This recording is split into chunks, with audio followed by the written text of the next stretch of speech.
Chapter 1, Settling In. You are in the passenger seat, reclined just enough that the angle of the window has shifted. The harbour lights now visible through the lower edge of the glass rather than the centre, the world tilted slightly, softened by the change. The wool blanket is heavy across your lap and your chest, dense with warmth, the kind of weight that does not press so much as settle, as if the blanket understands what the evening requires and has arranged itself accordingly. You pull it a little higher, past your collarbone, and it comes with a slight roughness at the edge. The particular texture of woven wool, not quite scratchy, not quite smooth, somewhere in between, something your fingers have already stopped noticing even as your body continues to register it. The campervan smells faintly of the journey already in progress. Dried herbs from somewhere in the back, the warmth of the engine beginning to climb through the vents, a trace of harbour air that came in when the door last opened and has been slowly softening into something less cold, less sharp. You breathe it without trying to name it. It is simply the smell of this interior, this hour, this particular beginning. Outside, the harbour village is still visible through the rain-stippled glass. Orange dock lights sit low and blurred against the dark water, each one a soft smear rather than a point of light. The rain on the windshield breaking every source into something gentler, more diffuse. There are lights in windows too, the yellow warmth of houses going quietly about their evening, but they exist at a remove, already belonging to something you are in the process of leaving, slowly, without ceremony. The engine turns over. You hear it begin.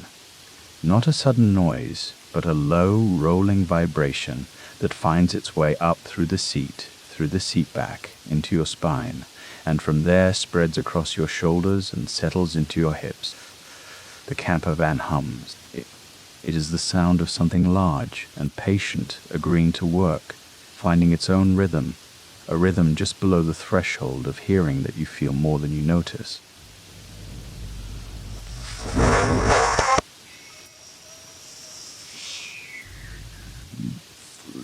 The wipers begin their first sweep, a slow drag of rubber across glass, collecting the rain that has gathered on the windshield, drawing it aside in one long motion, a soft scrape, a brief smear as the water redistributes itself. And then the glass is clear again, and the orange lights of the dock are visible in sharper focus for just a moment before the next drops fall and soften them once more. One sweep. The sound of it stays with you longer than the action, that deliberate, unhurried back and forth, already marking time in the gentlest way possible. You feel the edge of the window frame near your left temple. A slight coolness there. It is pleasant, in the way the contrast is pleasant, the weight of warm wool across your chest, the cool trace of glass near your ear, the steady hum of the engine rising through the seat, or all of it is simply here. The harbour lights blur and waver through the rain. Dotted glass, and the world outside this vehicle has already begun, gently, to recede. The campervan moves. Not quickly. It eases forward from the harbour, a long, patient gathering of motion that you feel first in your chest rather than your feet. The not quickly. It eases forward from the harbour, a long, patient gathering of motion that you feel first in your chest rather than your feet. The van's weight redistributing itself from stationary to rolling, a shift so gradual it arrives as a kind of settling rather than a departure. The tyres find the cobblestones of the harbour road and the sound changes immediately. A lower, rhythmic contact, each stone a small percussion under the wheels, not loud, not intrusive, but present in the way that ambient sound becomes a kind of company. You do not need to look out to know the texture of the road. You can hear it through the windshield. A long, slow smear of amber across the rain-stippled glass, each droplet catching the colour and holding it for a moment as the light passes through. You watch without trying to follow. They are simply changing, shifting, the harbour rearranging itself in the amber distortion of rain and motion, all of it softened to something that no longer resembles particular objects, no specific bollards, no individual lampposts, only light, only color, only the gentle dissolution of one place into another. The cobblestones give way to asphalt. It fills the space around the engine hum without covering it, a second layer in the same register, and together they create something close to a continuous murmur. An unhurried sound that asks nothing of you, that simply continues. The wipers move across the glass. The rain continues falling. The village is no longer visible. You are not certain of the exact moment it disappeared. There was no last clear image, no final glimpse of the moored boats or the lit windows or the salt and diesel smell that had been the harbour's particular texture. It was simply present, and then it was not, dissolved into rain and distance, and the first dark rise of the hills flanking the Fjord Road. This is not a loss. It is how departures work when they go gently. Not a closing, but a fading. The way sleep itself arrives when it comes properly. One layer of the waking world going soft at the edges, and then simply not being there anymore. The van sways, just slightly, as it takes the first curve of the road. The motion has a quality of rocking to it.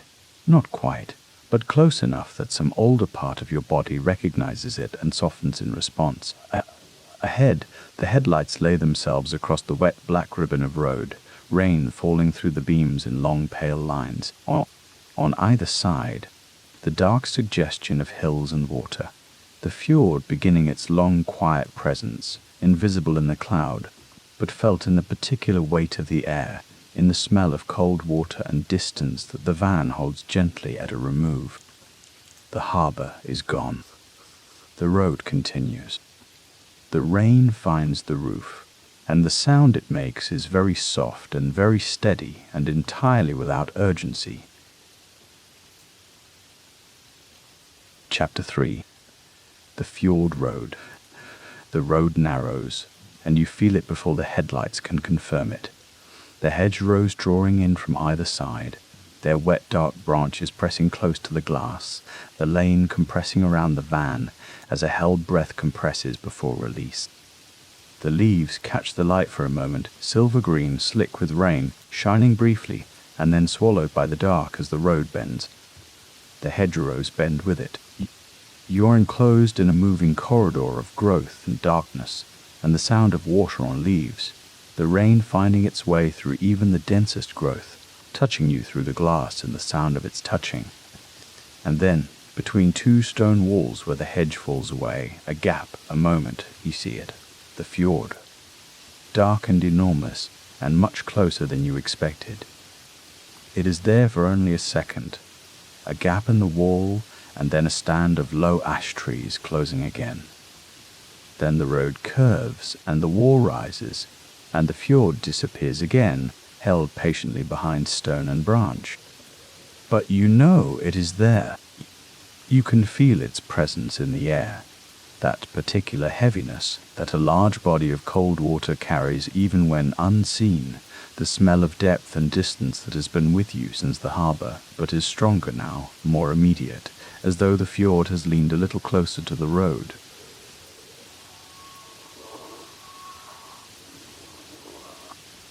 You have stopped counting, stopped noticing the individual movements. The rhythm has settled into the sound of the van itself, as much a part of the night as the engine's low note and the rain's soft tick against the roof. Each stroke clears the glass for a moment. The rain returns, patient and unhurried.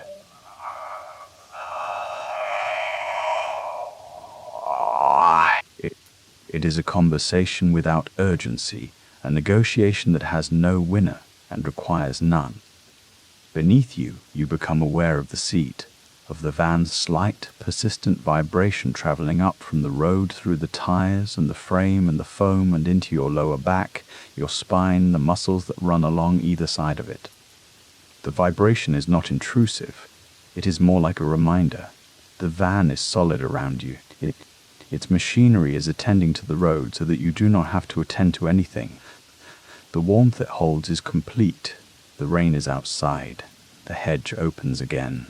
Another gap. The fjord reappears, broader now. Or perhaps you are simply more prepared for it, and in the preparation you can receive it more fully, the dark shine of the surface, the far shore invisible in cloud, the hills on either bank reduced to suggestions of mass and darkness. The scale of it settles over you gently, not with weight, but with the particular calm that large and quiet things can carry when the mind is ready to receive them. Water, cloud, dark hills, rain. You draw the blanket closer around your shoulders. The warmth is already complete, but the gesture is right. A response to the scale outside, to the fjord's patient immensity beyond the walls and hedges. Your shoulders settle. The blanket holds them. The road curves. The fjord disappears behind its stone again, and the wipers move, and the rain finds the roof, and the road continues into the dark and the cloud and the quiet weight of all that water alongside. Chapter 4. The road rounds a headland. You feel the van lean gently into the curve, the seat pressing just slightly against your right side, and the rain is still there, still finding the roof as the headland passes behind you. Not in the measured way it fell on the harbour road. The soft, tentative arrival of individual drops, each one announcing itself separately against the metal roof. What arrives now is something heavier, more resolved. A full, continuous drumming that fills the van from above, turns the roof into a surface of sound, rather than merely a surface of metal.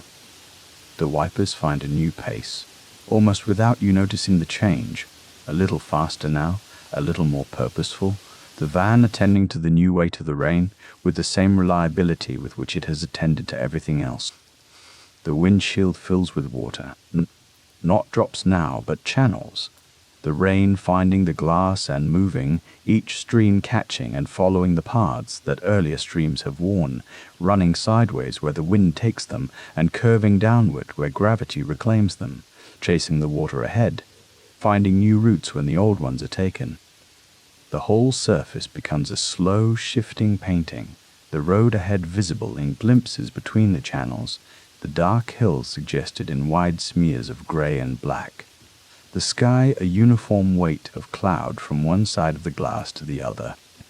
In the long seconds before the wipers catch up, the windshield becomes almost abstract, less a window than a surface of moving water, lit from within by the amber warmth of the dashboard, through which the world outside is reduced to colour and motion and the suggestion of distance.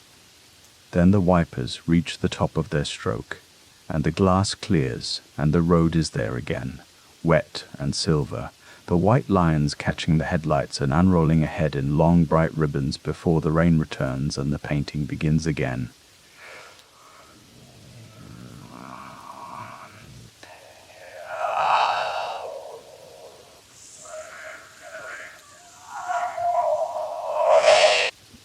You hear it change pitch, from the percussion of individual drops arriving in quick succession to something lower, something that settles into the metal rather than simply striking it, a continuous tone beneath the rhythm, a hum that the rain has found inside the panels and the frame. It is the sound of rain that has committed, that has decided to stay, to become the weather rather than merely a feature of it. It fills the van from above. It is the ceiling now, in a way, the rain's presence so complete that the roof feels less like separation and more like translation, the rain out there finding a way to be heard in here. You settle the blanket more firmly around your shoulders. The warmth it holds is different now, more felt, more deliberate, weighted against the drumming above. The sound enters your chest without asking, not loudly, not intrusively, but with the particular intimacy of sound that comes from everywhere at once, that has no single source because its source is the whole surface of the van, the whole night, the whole headland, and the water and the cloud releasing themselves into rain. You breathe with it, or it breathes with you. the steady percussion setting the pace, and the pace is easy, and the ease is warm, and the warmth is the blanket, and the seat, and the amber light of the dashboard, and the engine's low and constant note beneath everything else. The wipers move. The rain drums on. The road continues, long and wet, into the dark ahead, and the fjord is out there somewhere in the cloud, and the cloud is out there receiving the rain, and the rain is here, and you are here inside it, warm and still and carried. The road curves, and you feel it, a gentle lean, the body finding the shape of the bend without effort, the weight of you settling softly to one side, and then you cannot see them clearly, only the sense of them, great dark shapes pressing in against the sky, and the sky between their ridges a shade lighter than the slopes themselves, a deep grey blue where the cloud thins for a moment before closing again. The hills have changed the sound. The rain, which has been a steady percussion on the roof all this time, has quieted, not stopped, but muffled, gentled, as though the hillsides are absorbing the worst of it and leaving only what is soft. What reaches you now is more like breath than drumming. It is the silence's texture, the way stillness sometimes has a low hum behind it, that you only notice when you stop to listen, and then you notice it is everywhere. The van leans again into a bend, and your body leans with it. Not a lurch, nothing so sharp as that, just a slow inclination, a drift. The blanket shifts across your legs and settles again, and you feel the warmth of it along your thighs and shins, the weight of it familiar now, like something that has always been there. Then the farmhouse. A single window, pale yellow, set into darkness. It passes on your left. You are not certain how close, and for a moment there is the warm impression of glass and light, a square of amber among the black shapes of a hillside farm, and then it is gone. It was there, and it was warm, and it was someone's home. And now it has passed behind you, and the dark is everywhere again. You carry no feeling from it except warmth. The warmth of a lit room seen from outside. The warmth of knowing that such things exist in the world. Small, private, occupied rooms where other lives are resting, where a lamp has been left on against the dark. The road curves again gently. Your body follows. The blanket rests against you. The rain has softened further now, or perhaps the hills have grown closer on either side, or perhaps you have simply grown accustomed to the quiet of this valley stretch, and your hearing has settled into it. The tire hiss continues. The engine holds its note, low, even, deeply reliable, a sound you could not improve upon if you tried. The heater sends its warmth forward from the dashboard, and it reaches you in slow currents like something breathing.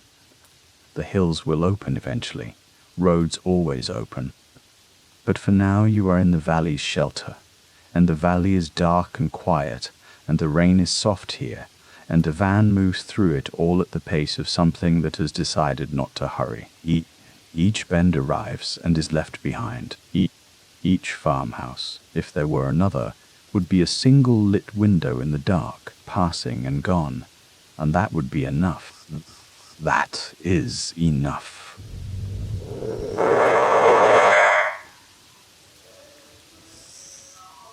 The rhythm of the drive has become something to lean into. Your body already knows its shapes, the slight drift of each curve, the steady hiss beneath you, the warmth across your knees. You lean into it.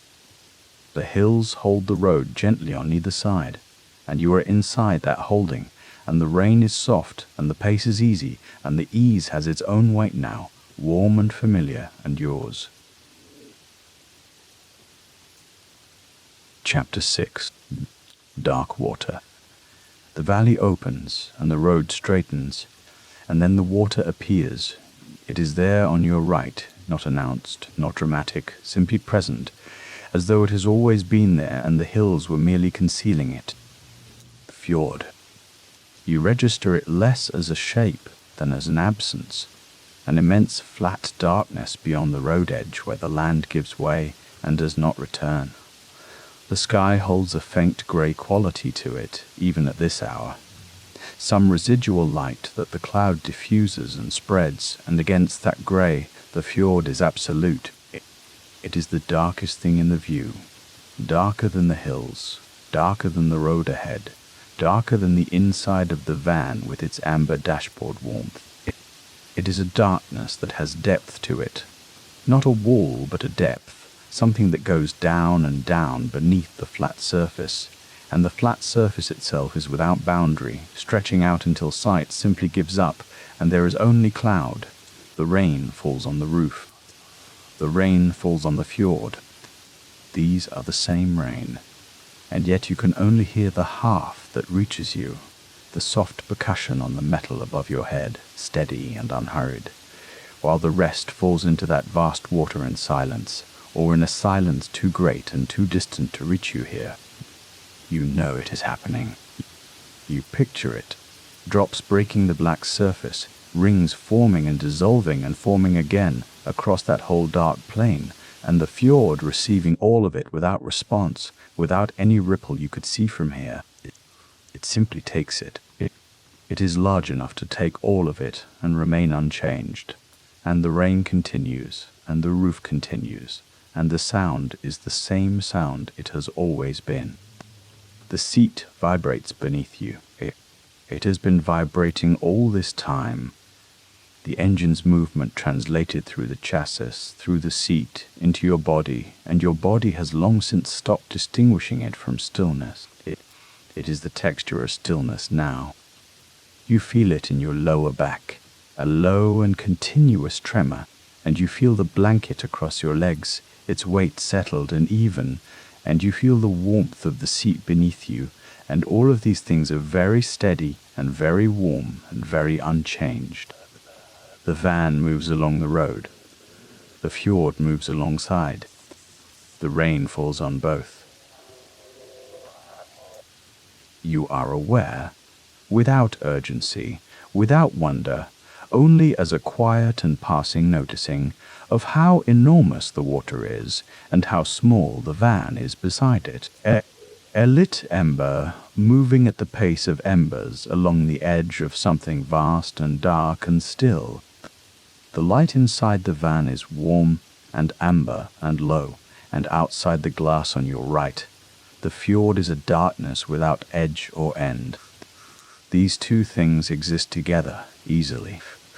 The warm, small moving thing and the immense still thing, and the rain falling between them, connecting them, indifferent to either. The road runs straight. The engine holds its note. The blanket holds its weight across your legs, steady and warm and there. You do not need to look at the water to feel it alongside you. You have seen it, and now it is simply a presence. The way a river is a presence even when you have turned from it. The way the dark on that side of the glass is a different quality of dark, heavier and more open, wider than the hills, wider than the road, wider than the cloud. The fjord is out there in all of it, in the dark and the rain and the cloud, receiving what falls and holding what has always been held. And the van moves on, slowly, along the fjord's long edge, through the soft rain, through the heavy dark, the seat trembling gently beneath you, the blanket warm and still across your legs, the engine low and even, carrying you. Chapter 7. You are not watching the road. You are here, inside the warmth, inside the rhythm of the rain on the roof, inside the low and steady note of the engine carrying you forward through the soft dark.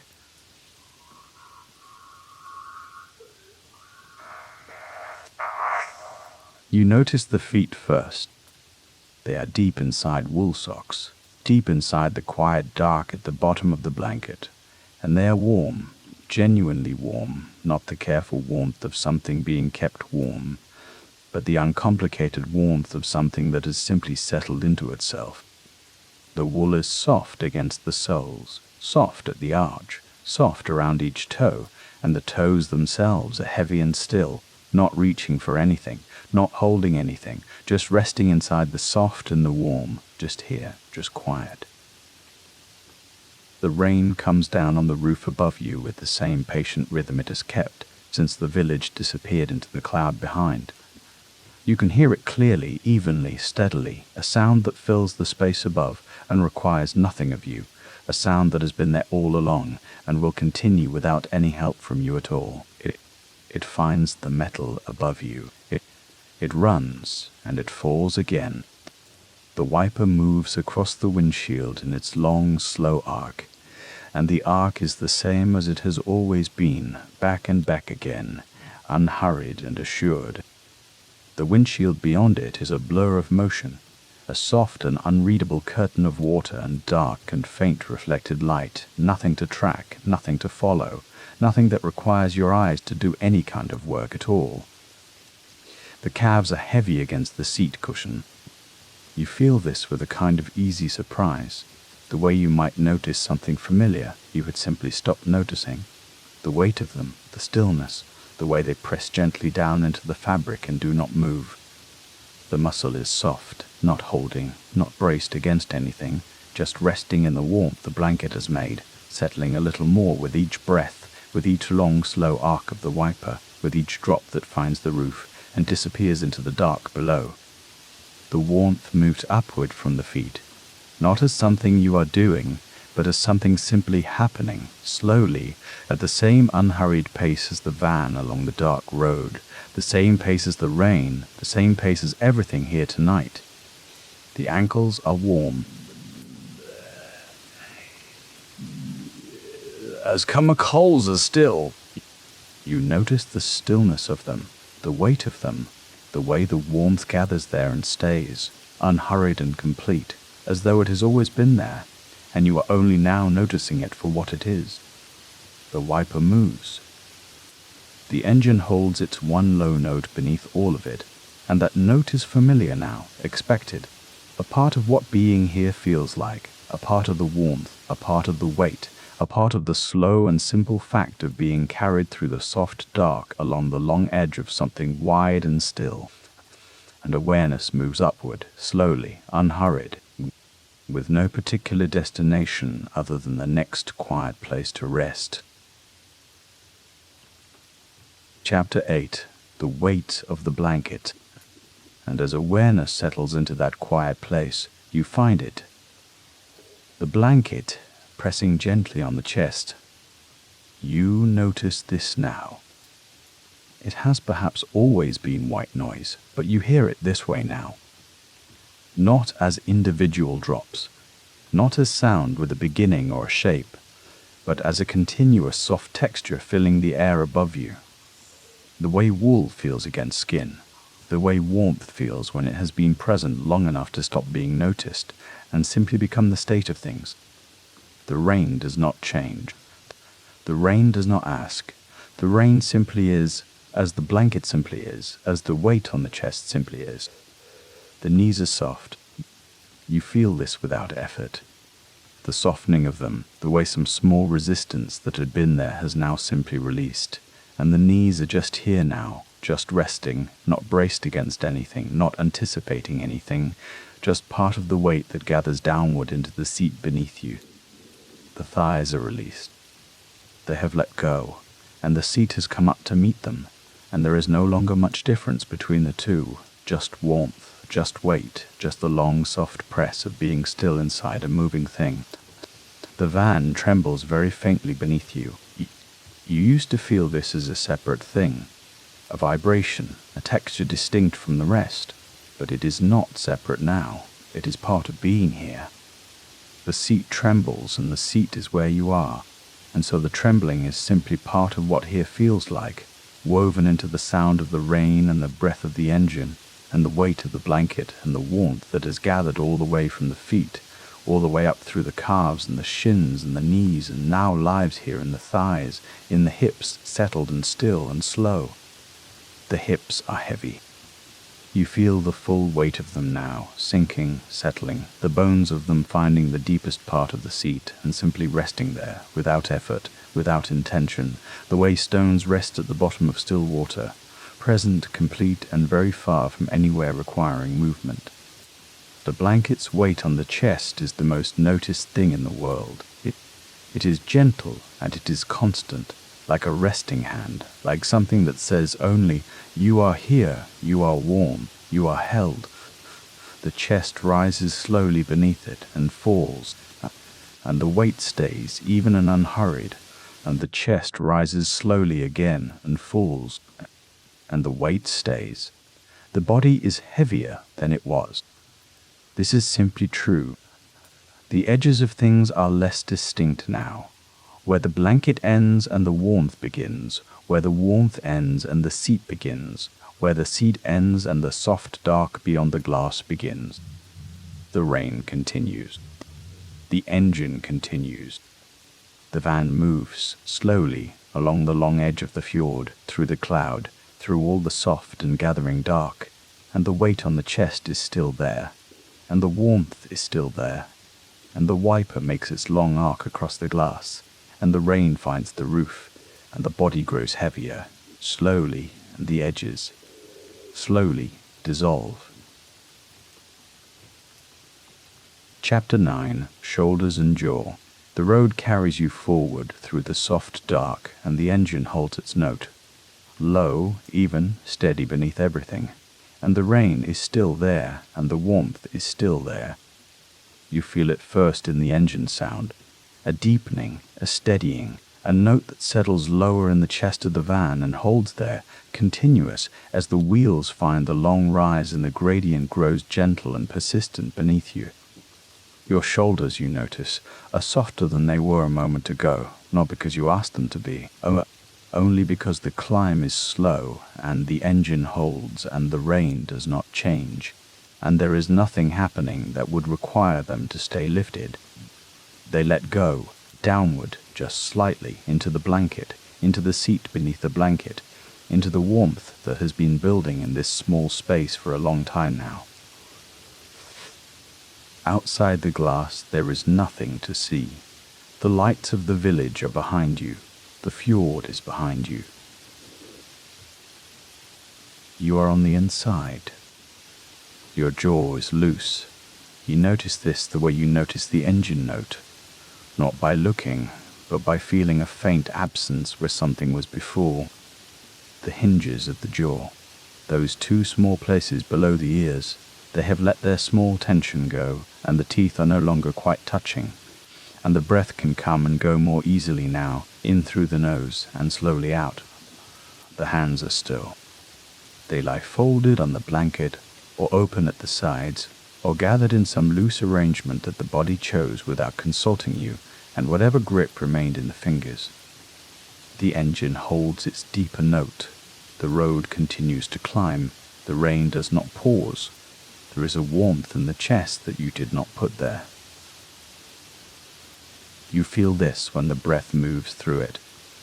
No tightness, no held thing, only the easy passage of air moving in, and then, slowly, out. The throat below the jaw below the ears, each place finding its way down into the warmth below it, settling, one by one, the way weight settles into something patient. The face, the muscles of the forehead that you did not know were slightly braced until they are no longer. The area around the eyes, that faint held quality, that small readiness, it releases very slowly, like cloth laid down on still water, spreading, flattening, coming to rest on the surface without a ripple. The road climbs, the engine holds. The rain does not change. You are heavier than you were a moment ago, not the heaviness of effort. The hands are open and still, and the warmth moves through the chest like something slow and tied, like and without beginning. The climb continues, slowly. Chapter 10. Cloud Country. The road has climbed into the cloud itself now. The headlights reach out ahead, into the white-grey wall of rain and mist, and find nothing beyond 20 meters, nothing to fix on, nothing to arrive at, only more of the same soft luminous grey, receding as you approach it, always the same distance ahead, always just there, always just beyond the reach of the light.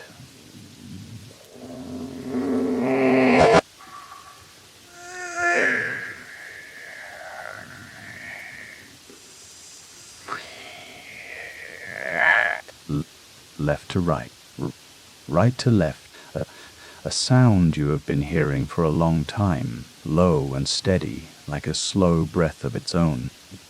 You breathe in. The rain comes down through the cloud and finds the roof, and it has been doing this for so long that the sound has stopped being a sound and become instead a texture, something the air is made of inside this small, warm space, a soft, continuous presence that the ears no longer track and the body no longer startles at.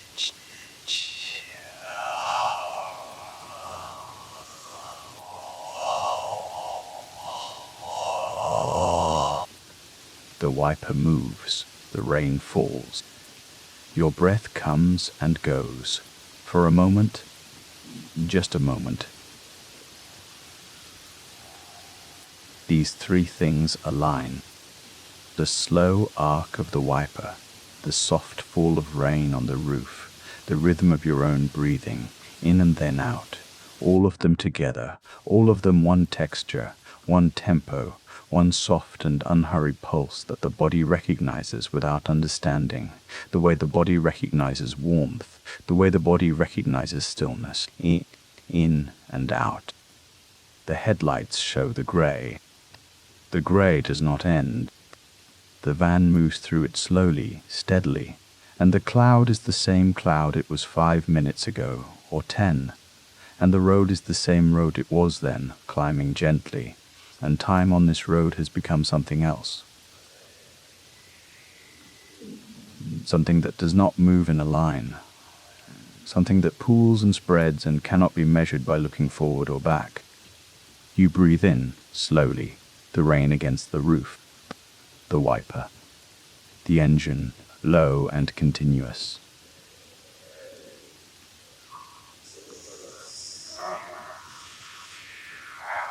The warmth in the blanket, in the seat, in the weight of the body against the cushioned surface.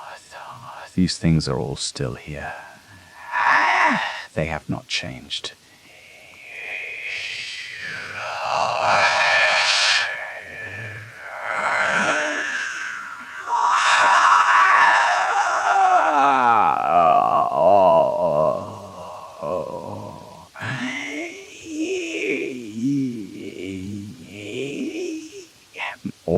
Or rather, the distance that remains does not exist in the way distances usually exist, as something that will end, as somewhere you are going. There is only this, the grey ahead, the sound of rain, the warmth around you, the breath moving in and the breath moving out, one and then the other, one and then the other, without interruption, without effort, without beginning or end, in and out. The wiper moves. You do not watch it. The headlights reach into the cloud. You do not follow them. The body is heavy and still, and the breath is slow, and the rain and the wiper and the breath are one thing, one steady, unhurried, layered sound that is as close to silence as sound can come, in, slowly, out. The grey holds. The cloud holds. The van moves through it, like something being drawn forward on a thread, gently, without urgency, through the soft white middle of a world that has simplified itself entirely. No lights, no landmarks, no horizon, only the road appearing in the headlights and disappearing behind, and the rain and the warmth and the breath, in, out. The distance left to travel does not exist.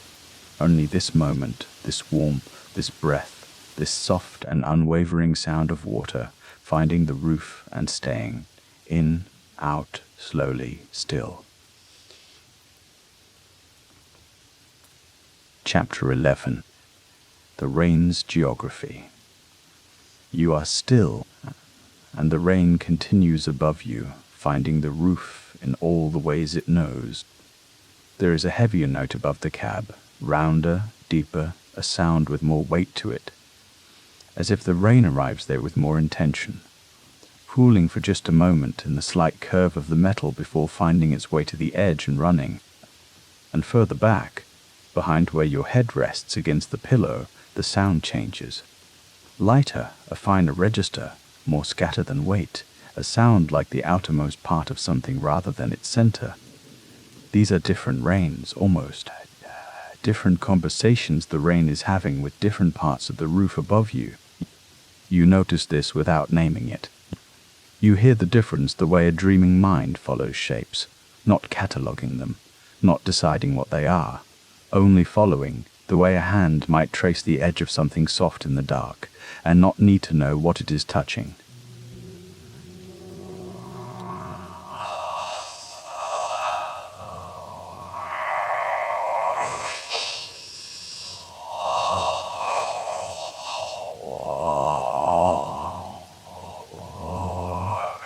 What it is touching, the shapes move. You follow them. Pat, pat.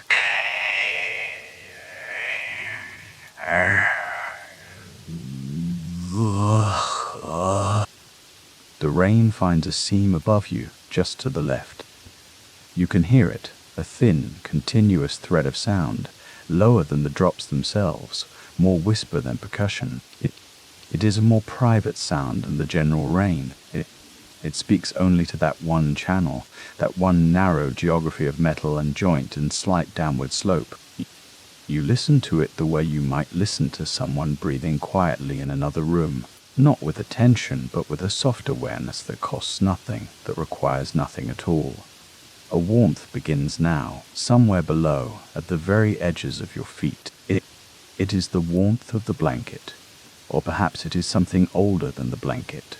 The warmth of a body that has stopped working, stopped reaching, stopped carrying anything forward. Your feet are warm. The warmth is gentle, the way the last light is gentle when it has finally left the sky and only a pale colour remains far off against the hills. It moves, slowly, through the soles of your feet, along the long bones of your ankles, up through the calves, unhurried, moving the way the rain moves along the seam above you. Not pushing, only following the course that is already there, finding its way by the shape of the ground beneath it. Fully warm, a heaviness that is also a softness, a weight you have been carrying a long way and are only now setting down. They settle. They become part of the mattress beneath you, the way a stone becomes part of a riverbed after the water has moved over it long enough. No longer separate from it, only resting inside it, held there by nothing more than the kindness of the current.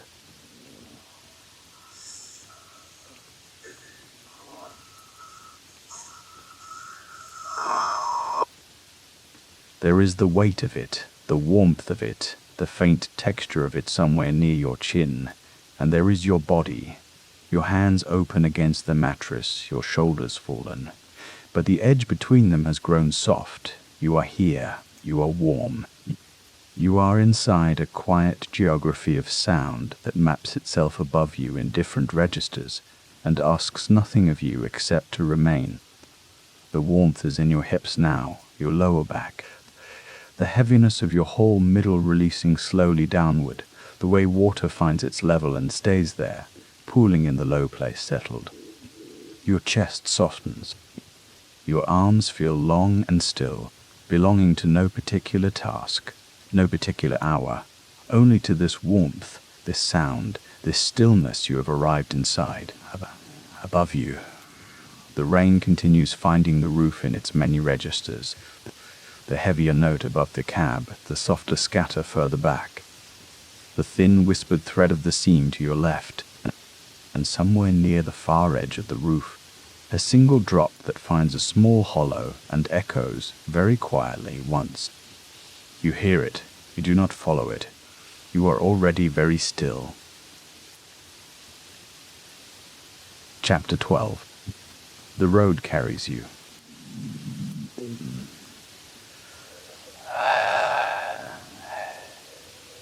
There is no thinking now. It only continues, the way a river continues through the dark, whether or not anyone stands at its bank. The van moves through cloud, through the long Norwegian night. The road goes on, and the fjord is somewhere to the side in the darkness and the low cloud, and the rain finds the roof and stays there, and the road continues to carry you forward through everything you cannot see.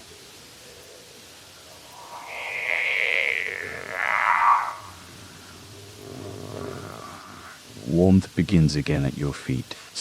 Slowly, it has always begun at your feet, and it moves upward now as slowly as the van moves through the dark, as slowly as the cloud moves across the water, as slowly as your breath moves in and moves out again.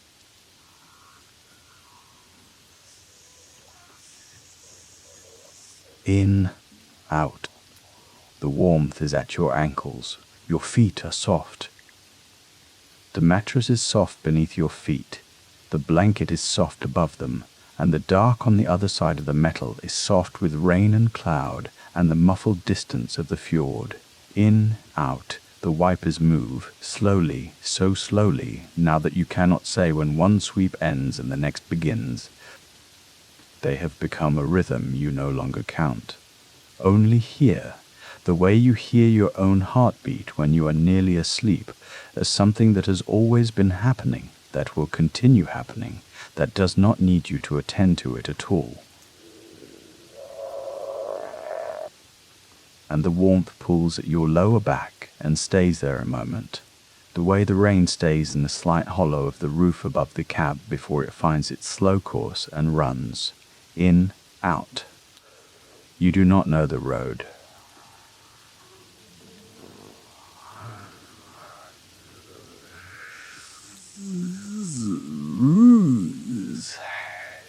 Cools. It forth warmth timons, Kames it not nude too of shoes, it his aim be. The road continues, and the van continues, and you are held inside the sound of rain, which is the only sound, which is the only world that remains now, the only thing that has not dissolved into the dark and the warmth and the slow, unhurried passage. The warmth reaches your chest.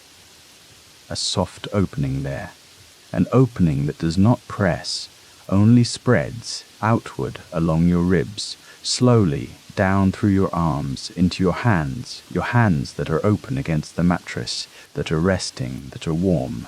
Your hands are warm, and the warmth moves slowly into your face.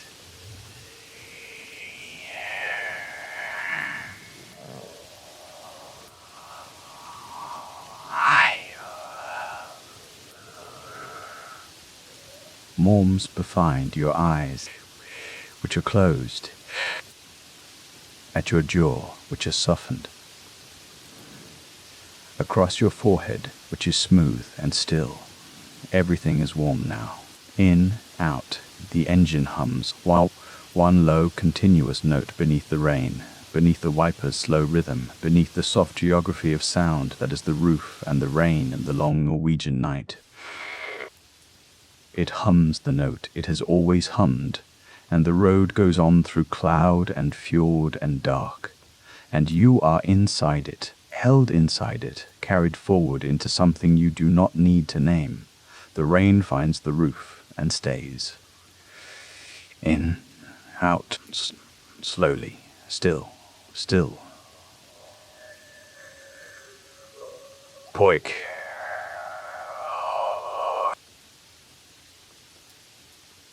Still. You feel yourself drifting now, down through the dark layers of that long Norwegian night. The rain still soft on the roof above you, the hum still in the road beneath you, and somewhere between the two you lose the thread of where you are. And it doesn't matter. It never mattered. And when you open your eyes, or perhaps you don't open them at all, perhaps you simply find yourself here. There is a small window beside your head, rain-streaked, the glass cool and close.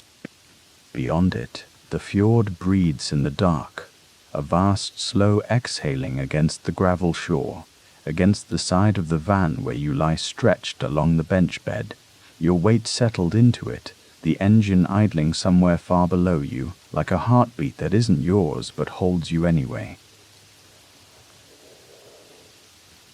You are exactly where you need to be. Chapter 1. Gravel under wheel.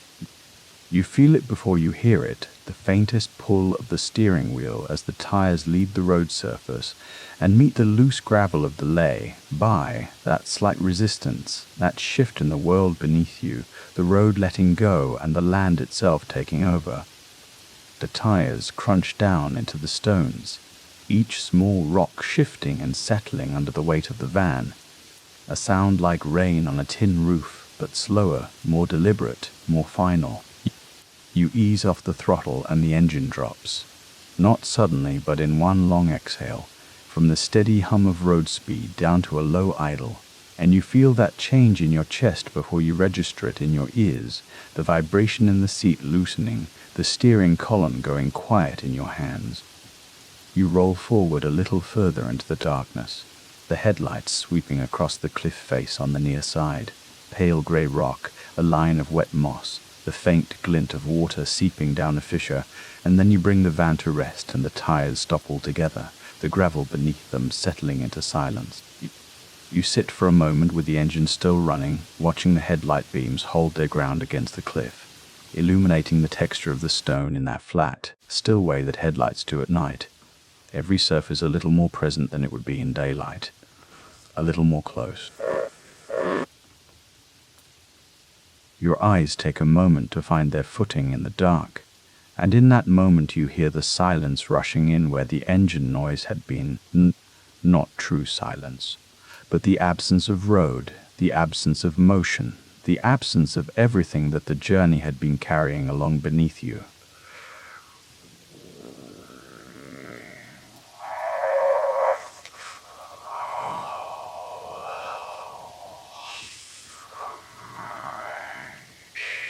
Evie had been carrying along beneath you. The engine ticks once, twice. Rain, very light and very fine, touches the roof of the van. Not a drumming sound, but a hiss, almost a breath, the finest possible contact between water and metal. And then, through the porthole window on the passenger side, you find the fjord. It appears gradually, the way things appear at 2 a.m. Not a sudden reveal, but a slow arrival, your eyes adjusting in stages, the darkness becoming less dark, the shapes outside the glass becoming shapes you can name. The water is far below, and it is black, entirely black, but it moves. The rain touches it in a way you cannot quite see, but can sense. A million tiny disturbances across a surface that would otherwise be still, each one lasting only a fraction of a second before the fjord absorbs it back into itself. The surface is not flat exactly. It breathes. It rises and settles in long, slow movements that have nothing to do with the rain, movements that come from somewhere further out, from the open sea beyond the headland, from weather days away. You sit with the engine off and the wipers still and the dark pressing softly against every window of the van, and the fjord breathes against the glass. The cliff holds the lay by on one side. The water holds it on the other. Between them, the van is very small and very still, and the night outside is enormous and close and entirely without urgency. The gravel beneath the tires has stopped shifting.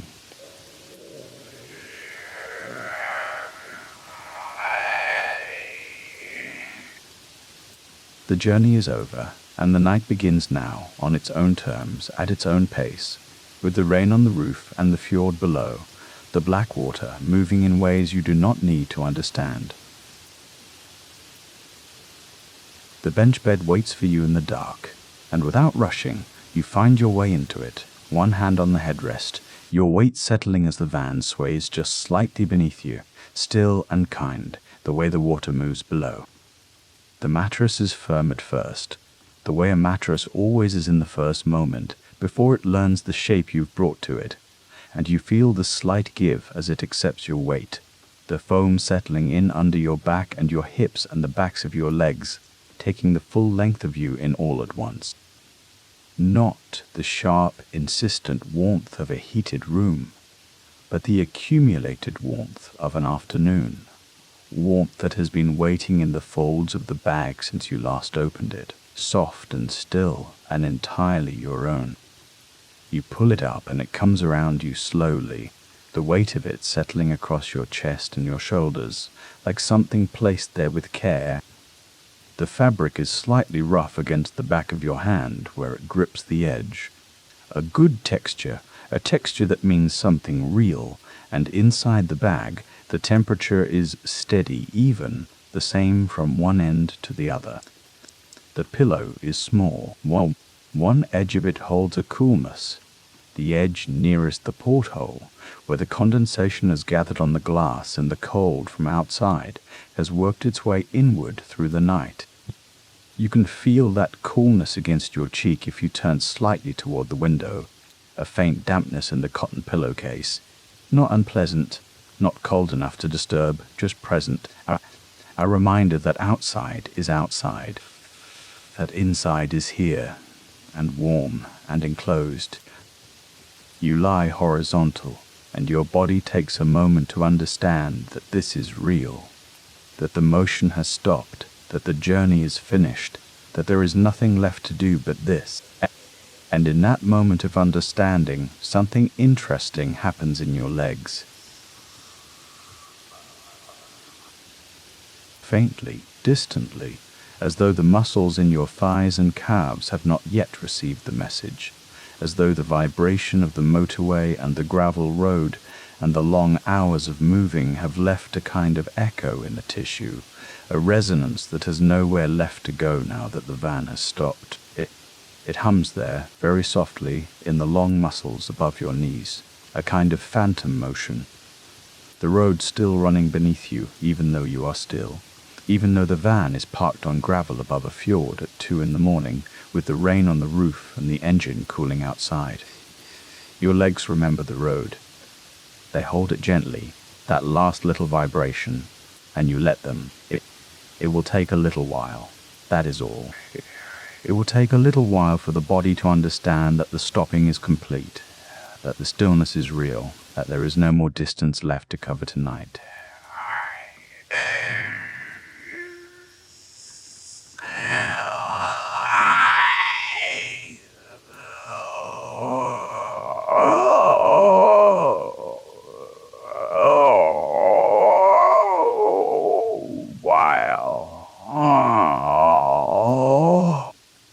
They always do, eventually, when given enough horizontal stillness, enough warmth, enough time.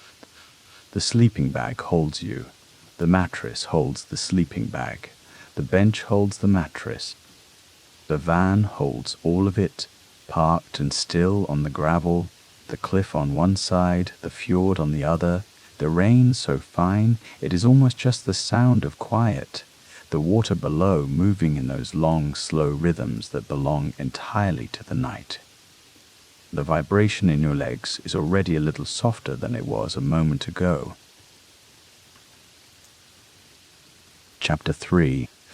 Fjord Black. From the pillow, the porthole is close enough that you could reach it without lifting your head. You don't reach for it. You only look, through the dark circle of glass, at the water below, at the sky that has forgotten to be a sky at all. The fjord is black, the kind of black that is not empty but full of depth and cold and the slow patient weight of all the water that has been gathering here longer than anyone has thought to count. The surface catches the rain in small fractures of silver, 1 and then 3 and then none. The black revealing itself the way a cloth smooths back after a hand has passed over it, quietly, without effort, without seam. There is no far shore. You look for it, and it is not there.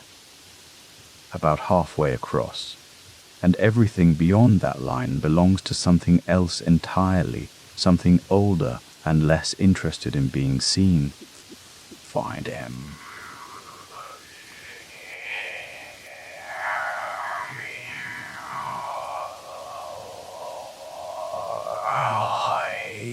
Is Charlie something else entirely interested in being seen? It doesn't fall in drops you can distinguish. It is too fine for that, too close to mist, but you can read it in the way the silver fractures move, appearing and closing, a glint here and then another, a little further left and then none, the fjord always smoothing itself back. A larger piece of white catches somewhere near the middle of the water, a pale wing shape that holds for 3 or 4 seconds and then closes, and the black comes back completely, and you feel nothing about this one way or the other, only watch the surface accept itself again. The rain on the roof above you is a soft, continuous sound, not percussion, nothing so sharp as that, more like the sound of a room breathing or of someone drawing fingers very lightly and slowly across a stretched canvas over and over without pause. It is perfectly even. There are no gaps in it, no variation, just the same low whispered hiss settling over the van, the way cloth settles when you lay it flat and smooth it once and step back. Below the rain sound, further down, you begin to notice the water itself. Not waves. Nothing so distinct as waves, but a long, slow movement, the fjord shifting against the gravel at the cliff base with a sound like an exhale, and then stillness, and then another exhale, equally long, equally unhurried. The water has its own rhythm, and it is much slower than yours, much older than yours, and you don't try to match it, only hear it from where you lie, from inside, from warm. The porthole shows you only this, dark water, silver fractures appearing and closing, a world that stops where the cloud begins. There are no stars. You are not looking for stars. The absence of them is not an absence at all. It is simply the night as it is tonight, sealed and whole, complete in its own terms, the fjord black and still and moving all at once, and you watching it from horizontal, from inside the soft dark of the van, from exactly where you are. Your eyes move across the surface without searching. A fracture of silver, then black, then a slow, formless gathering of pale somewhere to the left, already fading before you have fully seen it. The rain continues. The fjord continues. The cloud sits where it has been sitting, enormous and patient and grey, swallowing the far cliff, the way sleep swallows the edges of things, gradually, without announcement, until they are simply gone, and you don't remember quite when they left. What remains after the fog has taken everything is a sound, not loud, not asking anything of you, a low, round hum that has settled into itself the way the mist settled, found its floor and stopped moving, a low, round rumble that does not climb or fall, that simply continues, the way water continues at the bottom of something deep and still and unhurried. You feel it before you hear it now. That is how it works when you have been still long enough. The sound stops being sound and becomes something else, becomes a presence, a quality of the air inside the van, and of the metal all around you and of the bench beneath the mattress, which carries the vibration in long, smooth pulses that move up through the foam and into the length of your back, slow and even, without asking anything of you. It is nothing like the road. The road was broken, every surface a new compensation, a rattle and a dip and a seam and then another, the van always adjusting, your body tensed against the uncertainty of what came next without knowing it was tensed. That rhythm is gone now. What is here instead is rounder, steadier, without beginning or end, a pulse that circles back on itself before you have time to follow it anywhere, and so you stop following it and simply receive it. You feel it at the base of your spine first, or perhaps you only notice it there first, because you have stopped moving, and because the mattress has accepted your weight, and because your hips are heavy in a way that hips can only be when the body has fully stopped pretending it might need to move again soon. Through the muscles alongside your spine, through the long columns that have been holding you upright all day without your asking them to, without your thanking them, without your noticing them at all. They are not holding anything now. The vibration finds them where they are, and moves through them the way warmth moves through a stone that has been lying in the afternoon.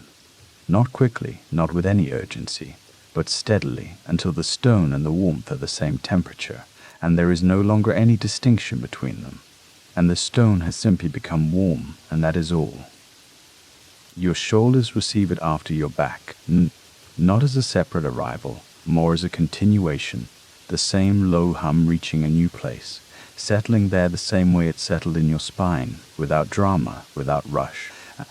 And then the weight of your arms and the faint awareness of your hands resting open beside you, fingers loose.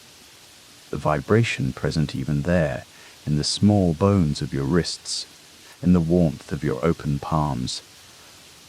The engine does not ask anything of you. It is not going anywhere. It has found its idol, and it will hold it, one low, round revolution after another, and all it requires is that you lie here and let it move through you, the way you might rest against a warm wall, without thinking about resting, without deciding to rest, simply finding that you are already doing it, and that it requires nothing further from you at all. The rain above, exactly as still as you are, exactly here, which is the only place there is. Chapter 5. First gust. You hear it before it arrives, a sound beginning somewhere far across the water, a broad and even hiss like the surface of the fjord exhaling all at once, travelling toward you in a slow broad line, filling the porthole with the idea of it before the thing itself is here. For a moment you simply listen, tracking the hiss as it crosses the dark water, as it moves over the inlet and toward the gravel and toward the van, getting larger and closer and more present without being urgent, without rushing, a gust moving at its own measured pace across a sleeping landscape. Then it arrives. The rain on the roof lifts. A sudden sharp rattle, heavier and faster, each drop striking with a little more weight than before, the whole roof ringing differently for 3 seconds, 4 seconds, a brief bright peak of sound that fills the small space entirely, and then eases, falls back. And you feel it through the mattress, through the bench beneath you, a long gentle tipping like a boat resting into a wave, everything you are touching moving with you. The sleeping bag, the pillow, the air itself seeming to thicken slightly to one side, and then the van returns.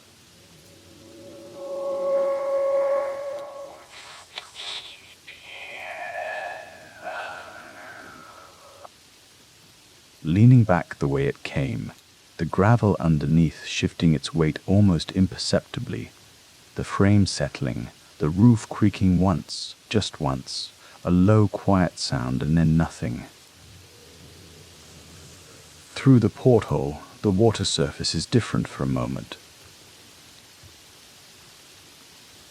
You notice your own weight settling after the movement, the way your back presses back into the mattress, the way your hips find the shape of where you have been lying, the way everything returns to its right arrangement without effort, without direction, the body knowing its own outline and returning to it, the way the fjord returns to flat.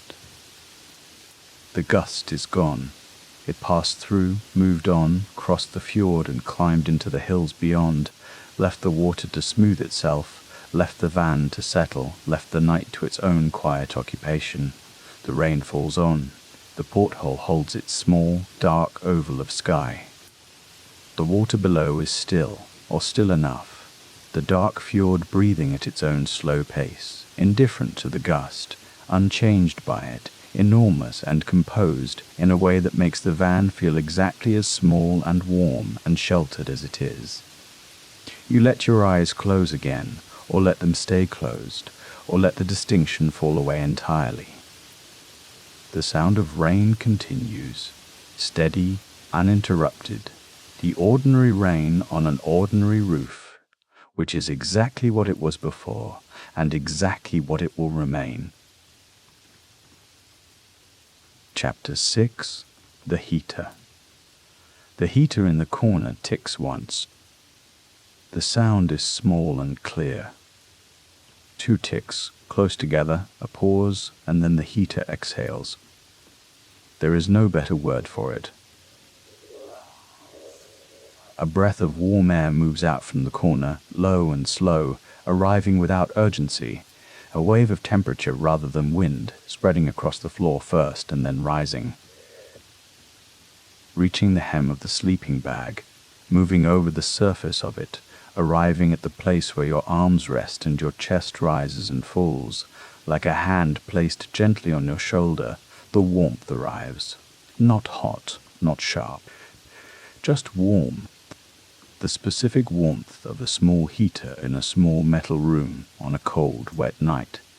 The kind of warmth that belongs to exactly this moment and no other, that finds the skin and settles there without asking anything in return.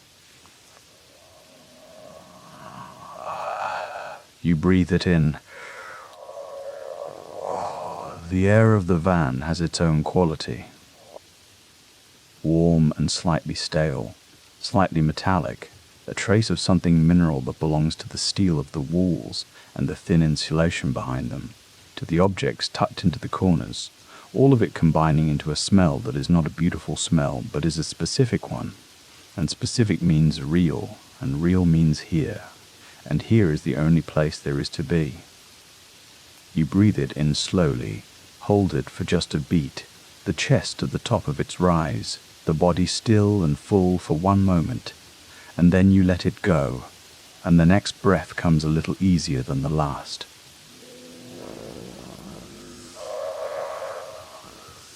The heater ticks once more, settling, the metal finding its rest, and then it goes quiet. And the warmth it released continues to move through the van, reaching the far corners, the ceiling, the space above your face where the air is slightly cooler, and now slowly, slowly becoming less so.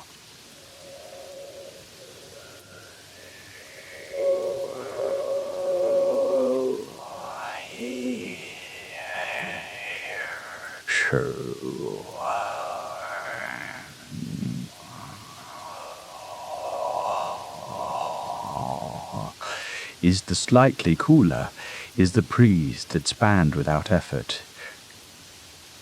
The air finds its way to the bottom of the lungs, and you notice for a moment how little you have to do, how breathing simply continues without instruction, the body knowing this old knowledge, the same rhythm it has kept since the beginning and out. The sleeping bag holds the weight of you, the warmth of you, and the warmth of the heater combining into something that is no longer distinguishable, your own temperature and the van's temperature meeting somewhere at the edge of the fabric and becoming simply warm. You breathe in slowly, the chest rising. The rain falls on the roof above, softer now, or perhaps you have simply grown more accustomed to it. The sound folding into the background the way music you love eventually stops needing to be listened to and simply becomes the room. The heater has gone quiet. The warmth remains.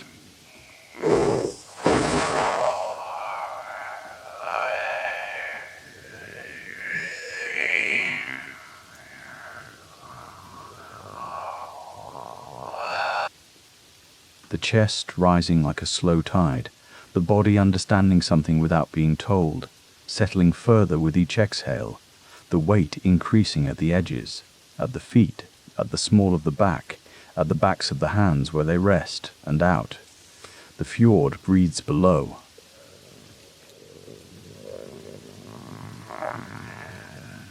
The rain falls above.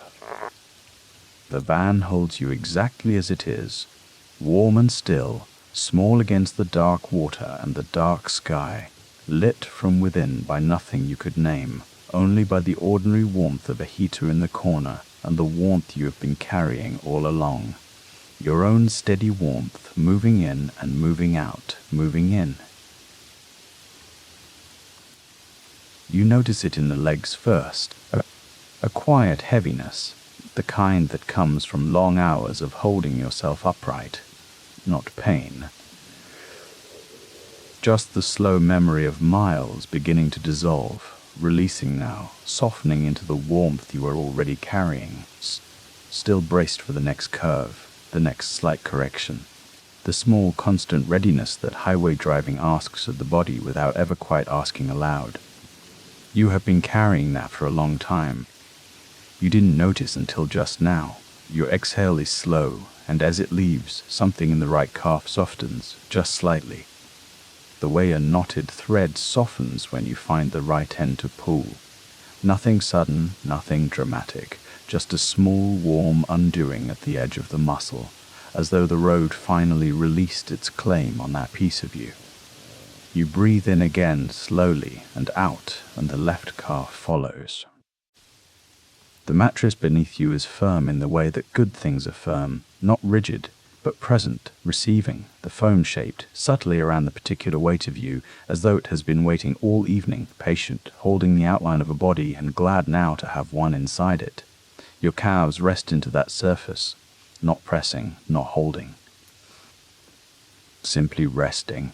Another breath in and out, and now the thighs begin to let go, the long muscles along the outer edges, the ones that grip without permission on long descents, on unfamiliar roads through mountain passes where the drop on the left is real, and the body knows it and holds itself ready without being asked.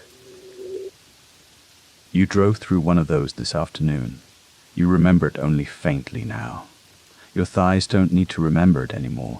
They soften slowly outward and downward, widening very slightly, releasing the last of whatever careful readiness they were still carrying. The mattress receives them.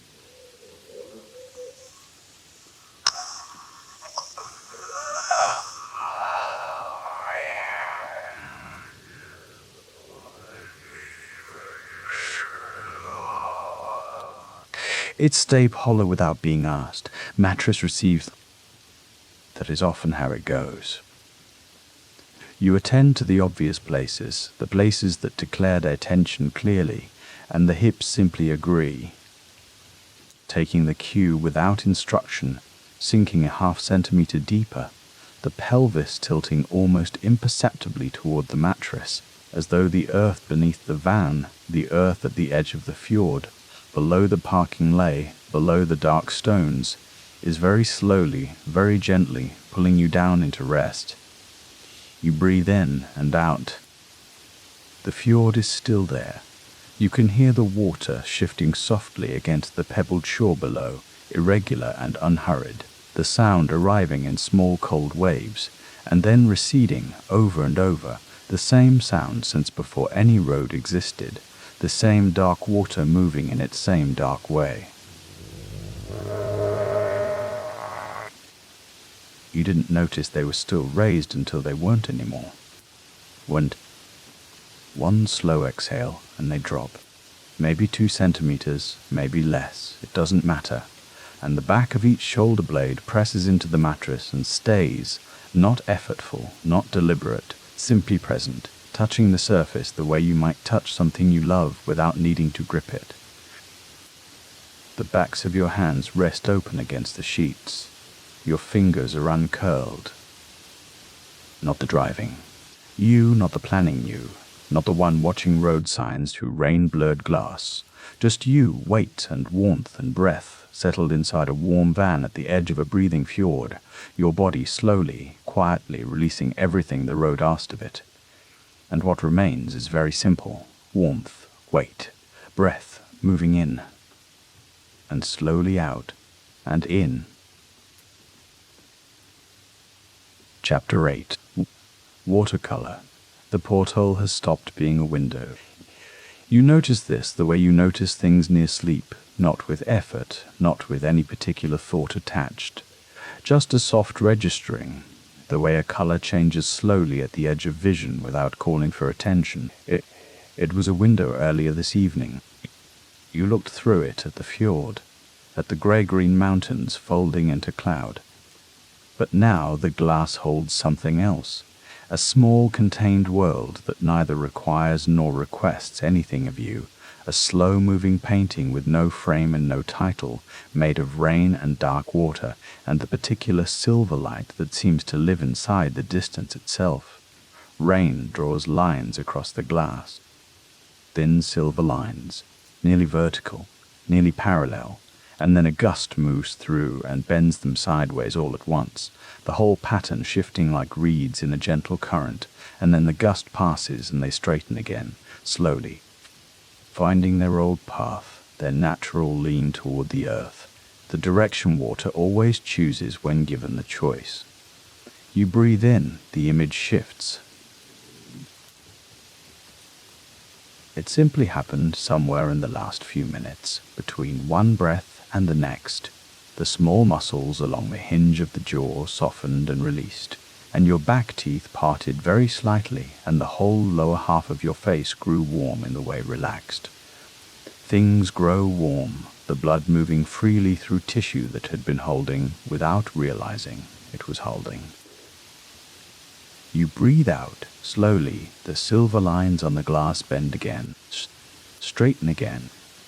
The water below the porthole is the same water it has always been, dark, slow, breathing, and the rain above is the same rain, and neither of them needs anything from you tonight.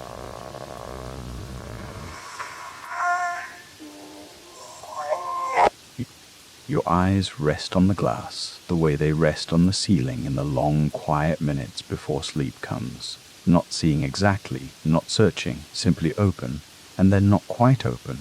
And that is fine. Your exhale is longer now than your inhale. You may have noticed that, or you may not have. The body knows what it is doing. It moves toward this on its own when the conditions are right. When the van is warm and the glass shows silver on black, and the road has finally let you go, and there is nothing left that needs deciding. Breathe in, slowly, and out.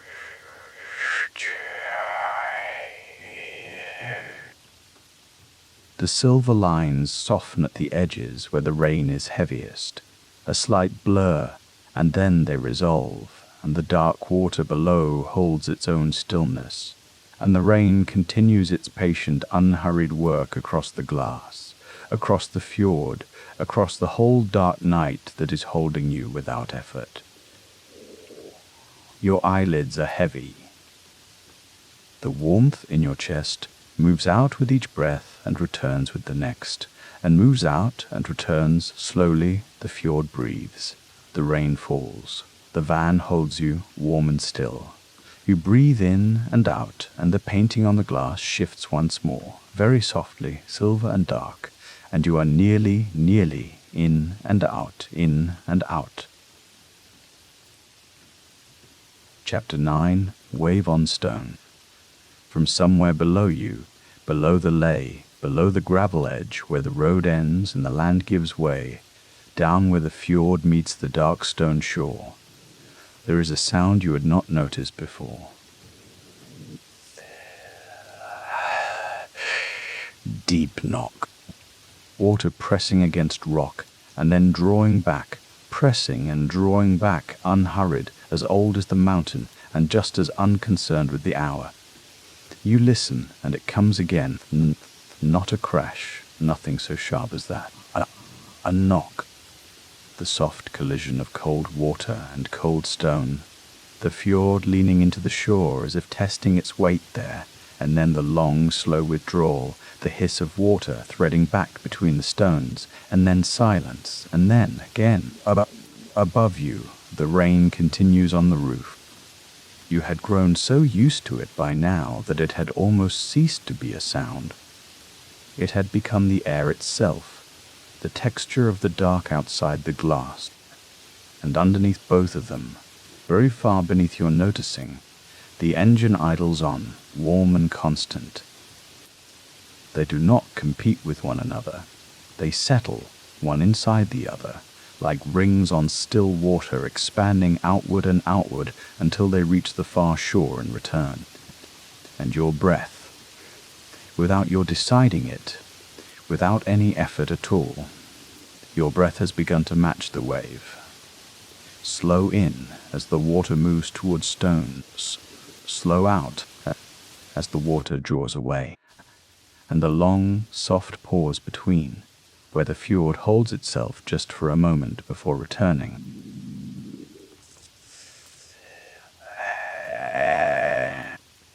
The muscles across the front of your ribs the ones that had been holding even a small amount of tension you hadn't known was there, let go now, softening downward with the exhale, and they don't return to their old place when you breathe back in. They stay soft. They stay low. Shh.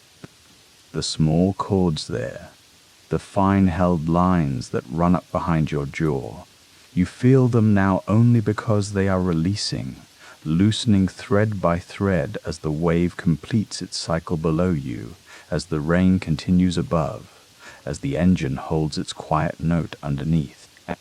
And your neck, the weight of your head, which is not heavy in the ordinary way, but simply warm, simply present, simply resting.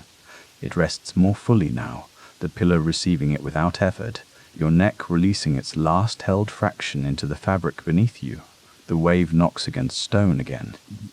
Distant, unhurried. Your chest is soft. Your throat is soft. Your neck is soft, and your head is resting, and the three sounds are still here. Rain on metal, water on stone, engine breathing far beneath. And you are inside them, held between them, suspended in the space between the knock and the long, slow withdrawal. In as the fjord moves toward the shore. Out as it draws away. The pause. The cold stone holds the sound a moment longer and releases it. And the dark water carries it out across the fjord, and somewhere on the far side the mountains hold the last echo of it and return nothing but silence. And you breathe slowly, in and out. The rain above, the wave below, the engine beneath, and your chest soft, your throat soft, your neck soft, and the sound of patient water reaching the shore again, and again, and again. And green patterns. The rain follows you here, finding a roof now, tapping unevenly where the metal curves, lighter toward the front. And then a gust moves through the fjord, soft and unhurried, and the sound lifts for a moment to something broader, something that fills the whole van from one end to the other. A low, continuous roar that isn't frightening at all, only larger. And then the gust passes, and the sound settles back, and the rain is what it was before, ordinary and close and steady on the roof above your face. You had been noticing the changes. At some point you are not. It will be here in the small hours, falling across the fjord and the mountain and the road and the ley, by gravel and the roof above you, going on in the dark without any reason you need to understand. You breathe and the rain continues. You breathe again and the rain continues. In and out. Another gust comes. The roof sound rises briefly, and you are already not counting it, already not tracking the shape of it, because it doesn't matter, because the rain is a single presence now, not a pattern to be followed, but a field that contains you, the way the dark contains you, the way the blanket contains you, the way the van contains you in its warm and quiet holding. Your breath, in and out slowly. The rain on the roof is not asking anything of you. It isn't going anywhere.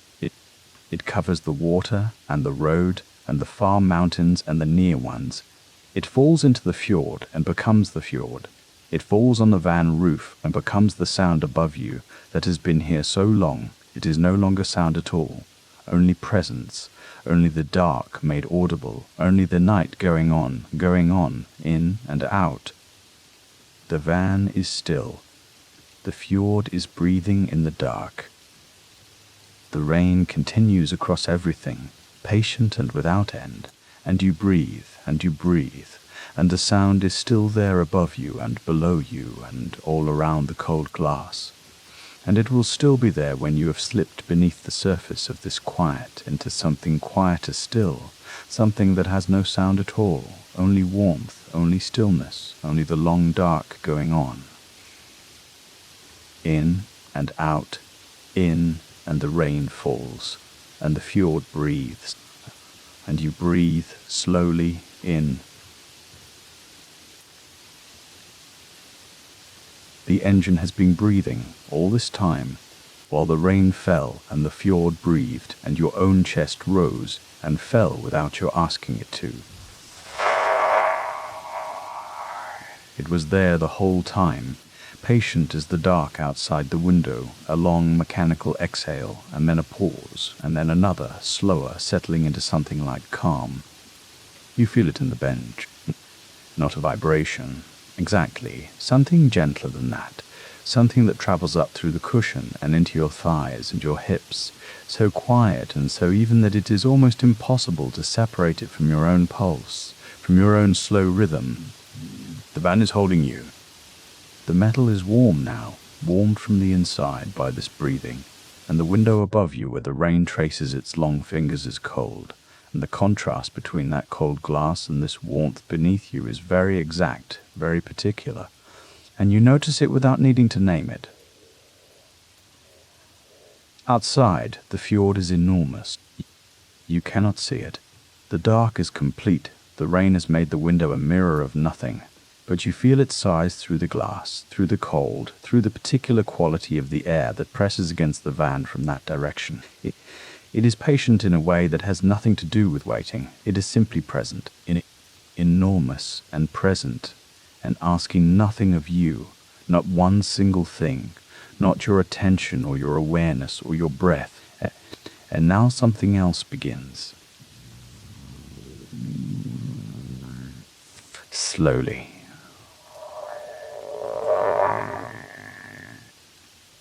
Not the warmth of the van's floor, though that is there too, that low, steady heat that has been there all along.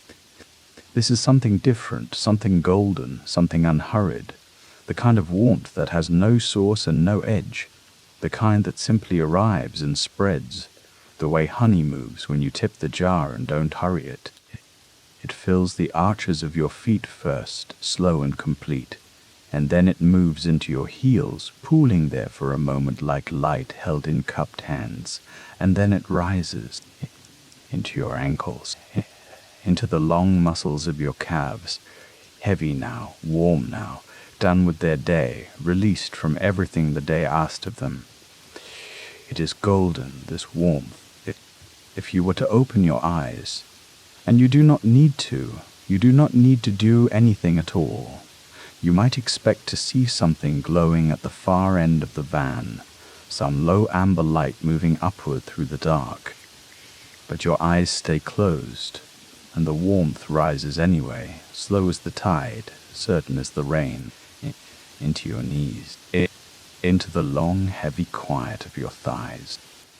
The engine breathes beneath you. The rain falls against the glass above you. The fjord breathes outside, enormous and indifferent and kind in its indifference, asking nothing, receiving everything. Simply there, the way the dark is there, the way the warmth is there now, moving through your hips and into the floor of your belly, golden and slow and unhurried, not asking anything of you in return. You hold nothing back from it. There is nothing to hold. There is only the warmth and the engine breathing beneath you, and the rain and the fjord somewhere beyond the cold glass, and you are already letting go of the edges of yourself, slowly, slowly, the way the fog on the water lets go of the shoreline when the tide comes in. The warmth continues upward through your chest now, filling your ribs from the inside, spreading into the hollow of your throat, your jaw, the soft space behind your closed eyes, golden, full, warm from your feet to the crown of your head, and still rising, still spreading, still arriving without effort, without instruction, without anything at all required of you. The engine breathes. The rain falls against the glass, and everything outside is cold and enormous and patient, and everything inside is warm, and you are somewhere in between, in the warmth, in the golden unhurried warmth, and it carries you slowly, slowly forward into the dark. Chapter 12. Into the dark. The night holds the van. That is how it feels now, not parked against the lay, by not resting on the stones above the fjord, but held, something larger than the mountain and larger than the water, has wrapped itself around this small warm space and is carrying it forward, the way the tide carries driftwood, the way the dark carries stars, without direction, without destination, only forward, only through. You are not guiding it anymore.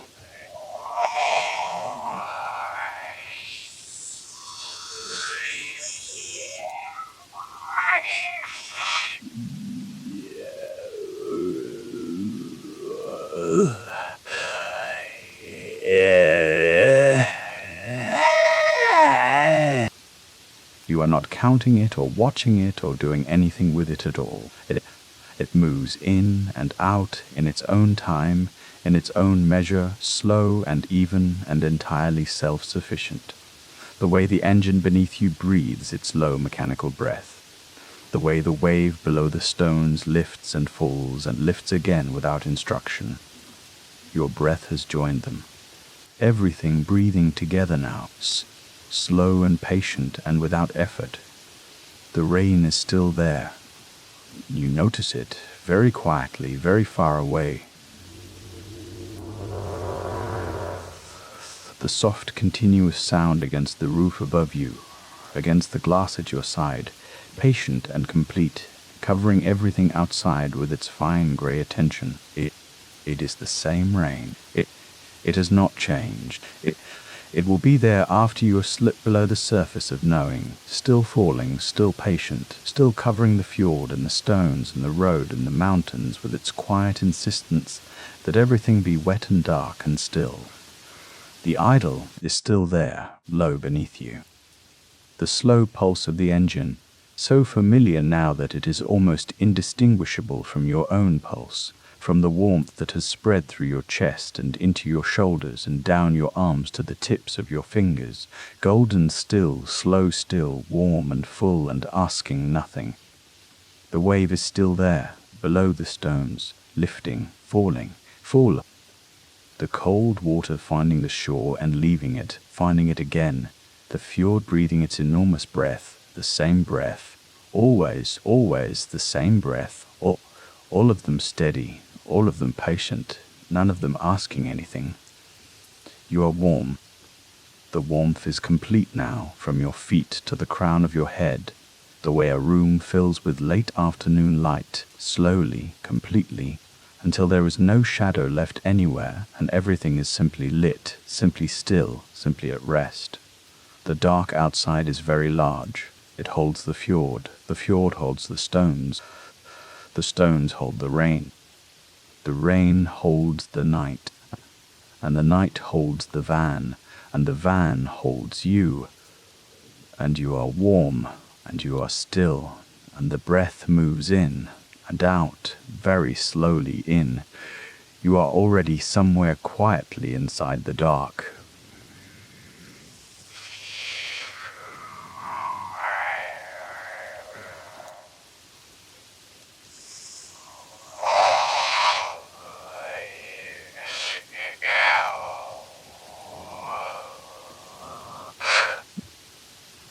The way you were held in the warmth at the soles of your feet when the golden thing first arrived, when it spread through you without asking your permission. You are warm. You are still. The rain falls. The idol breathes. The wave below the stones lifts and falls and lifts, and you breathe in and out slowly, in and out. The night carries you forward. No effort. No destination. Only forward.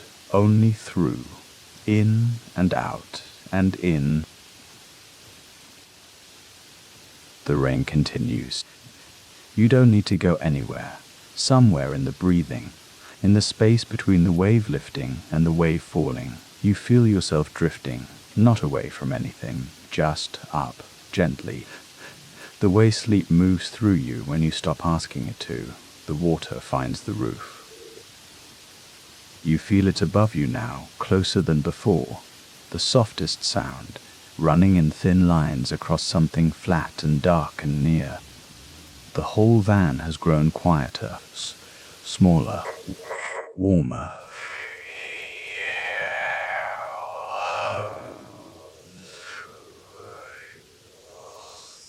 warmer.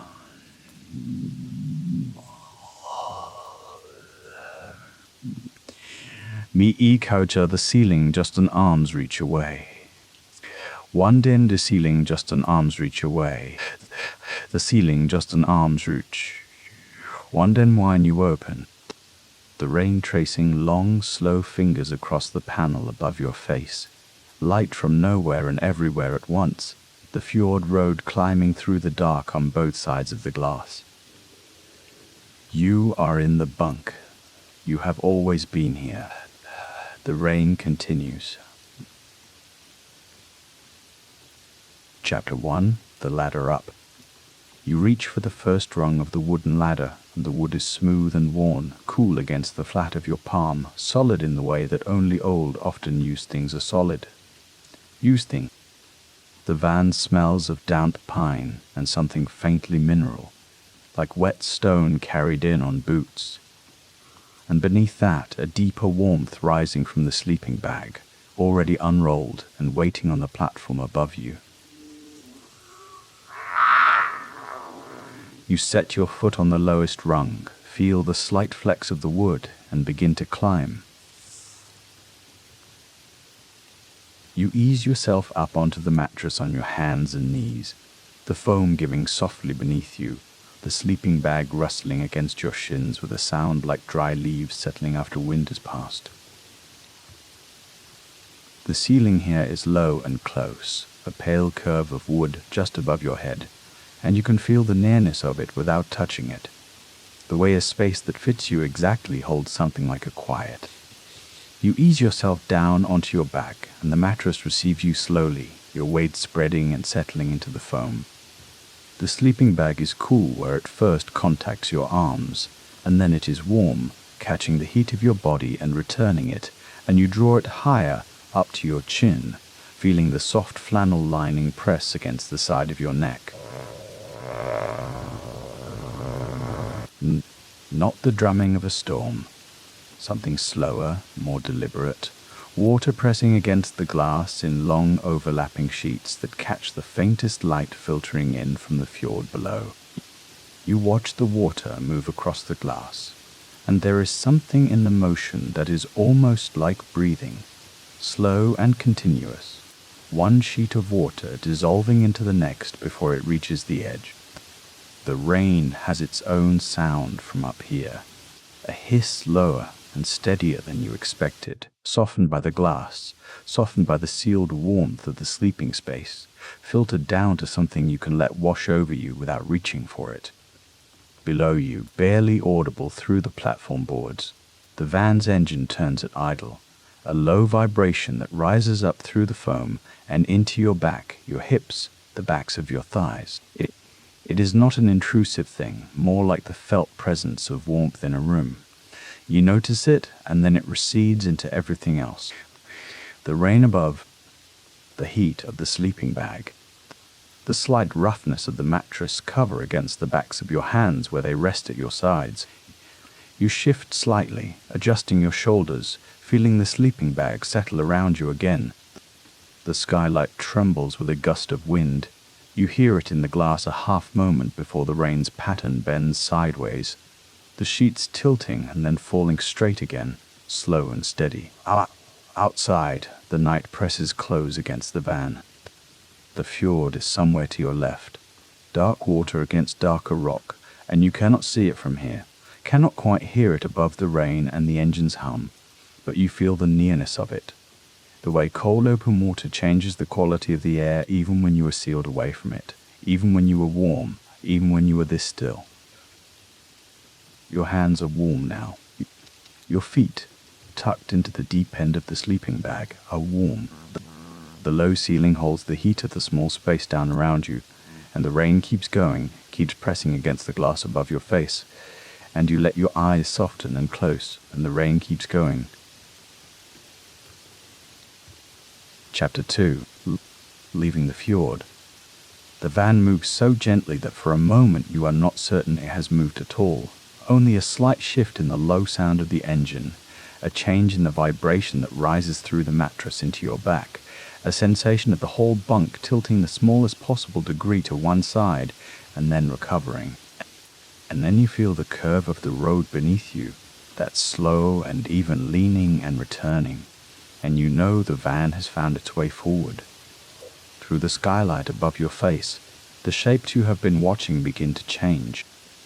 Where the glass has been showing you nothing but rain and the vague grey of a wet night, now the darkness gathers differently on one side, the outline of a valley wall rising as the road pulls away from the water.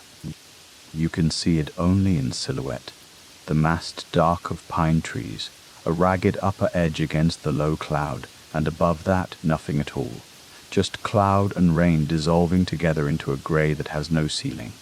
The fjord is behind you now. You did not see it go, it was simply there. And now it is not, and the road is rising and bending, the van leaning into each curve with a slow and even weight. You feel that lean in your body, in the way the sleeping bag shifts softly against your side, in the way the low ceiling above you tilts the smallest fraction before the road straightens again, and the ceiling returns to where it was. It is a gentle thing, this motion, an unhurried thing. Something you can give yourself over to without losing anything. The rain on the skylight is heavier now. You notice it before you find a word for it, a slight deepening of the sound, the hiss of water against glass becoming fuller, more continuous, the individual sheets arriving faster and overlapping more. The van climbs and the rain climbs with it, or perhaps the cloud descends to meet the road, or both things happen at once, and the glass above your face begins to run with water in a way that is less patterned and more constant, a moving blur of grey and pale silver that catches light from somewhere below and scatters it softly upward. Through the rain, you can still see the shapes of the valley on both sides, though they are less distinct now, the pine-covered walls rising close and their outlines softening into cloud, the line of treetops becoming a suggestion and then becoming nothing. You watch the shapes dissolve, the way a tree line fades in mist, not vanishing suddenly, but becoming continuous with the grey, becoming part of the cloud until there is no edge left to find, no place where the forest ends and the sky begins, only the rain, only the glass, only the slow motion of water finding its way downward. The engine note deepens slightly as the road steepens, a low and steady effort, and through the mattress and the wood and the whole body of the van, you feel that effort translated into something smooth and ongoing, a vibration that is neither fast nor slow, just present, just continuous, the way rain is continuous, the way cloud is continuous, the way the road climbs on into the dark somewhere above the pass without hurry, without pause, carrying you with it, carrying you. The change begins in your spine before it registers anywhere else. A subtle shift in the quality of the vibration moving through the mattress, through the ply, a subtle shift in the quality of the vibration moving through the mattress, through the plywood beneath you, through the whole layered body of the van as the road tilts upward into something steeper, more deliberate. The engine note drops, not loudly, not with any drama, but low and deep and purposeful. A new register you feel more in your chest than you hear with your ears, as though the van itself has settled into a different mode of concentration, a slow and patient effort against the incline. Your shoulder blades press gently into the mattress, and the mattress presses back, warm and firm, and through that firmness you can feel the engine working. A continuous, even tremor, steady as breathing, steady as the rain, which has begun to change too. Against the roof, against the skylight above your face, the rain has thickened. Individual drops are still there somewhere, still arriving, still tapping their irregular rhythms against the metal, but they are harder to isolate now because between them the rain has filled itself in, sheets of it, curtains of it, so that the silence between drops no longer exists, only the sound itself, unbroken, a wide and textured rush, that covers everything the way a blanket covers, evenly, from edge to edge. The skylight is no longer glass through which weather falls. It has become a surface, a moving surface, water over water, thin films layering and shifting and flowing across each other without friction, without sound beyond that general rush, silver grey in the dark, lit from somewhere by the diffused glow of cloud, the kind of light that has no source and no shadow, only presence.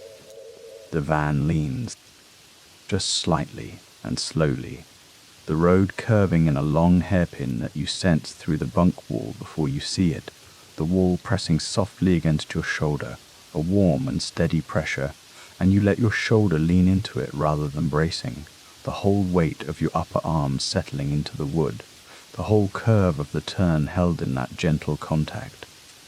Through the wall, you can feel the tires on the wet road, the grip and the quiet, the weight of the van shifting and returning, the engine note dropping a fraction lower as the gradient bites harder at the apex, then rising, just barely, as the road straightens again.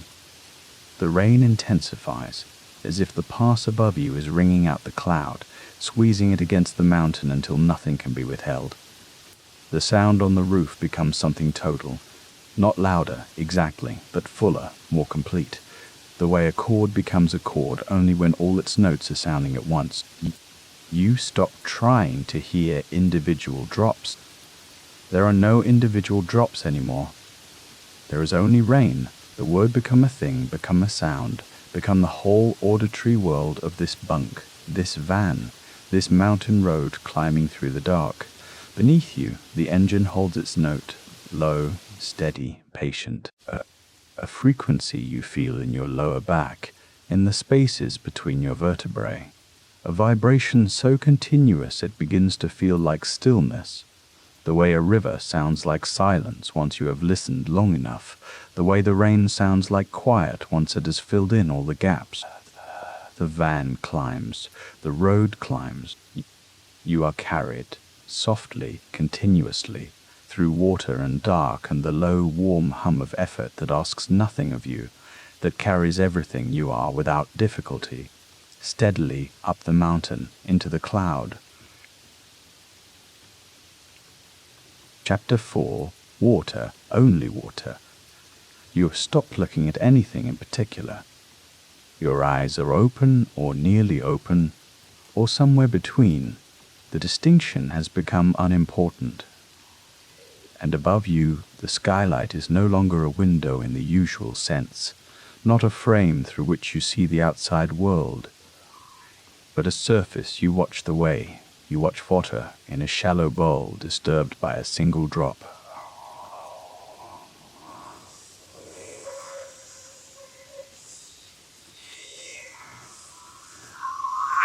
Disturbed by a single drop, it has become something else entirely. Silver, that is the first word, and maybe the only word. A silver that is not bright, not metallic, but soft and deep and moving. The color of light that has traveled through many layers of cloud and water before it arrives here, above your face, filtered and gentle and diffuse. You watch it move. The water on the glass moves in layers. This is what you begin to notice as the van climbs and the rain holds steady and your body has grown heavy and still against the mattress. The way there is not one film of water but several, each moving at a different pace, each following a different path across the glass. The fast ones are narrow, almost thread-like, cutting quick, bright lines from the top of the frame toward the bottom, there and gone, replenished, there and gone again. The slow ones are wide and translucent, moving barely faster than stillness, carrying the fast ones over themselves without disturbance, the way a deep current carries surface ripples without disturbing them. You watch a slow sheet move. It takes a long time to cross the pane, gathering as it goes, thickening at its lower edge where surface tension holds it briefly before releasing it. And in that brief holding the silver light catches and pools, a slightly brighter concentration of the ambient glow, then releases, and the sheet moves on, slides down the last inch of glass, and is replaced immediately by another, already moving, already slow, already full of light. The rain outside has lost its edges. It is no longer a collection of individual events, each drop a separate arrival with its own small percussion.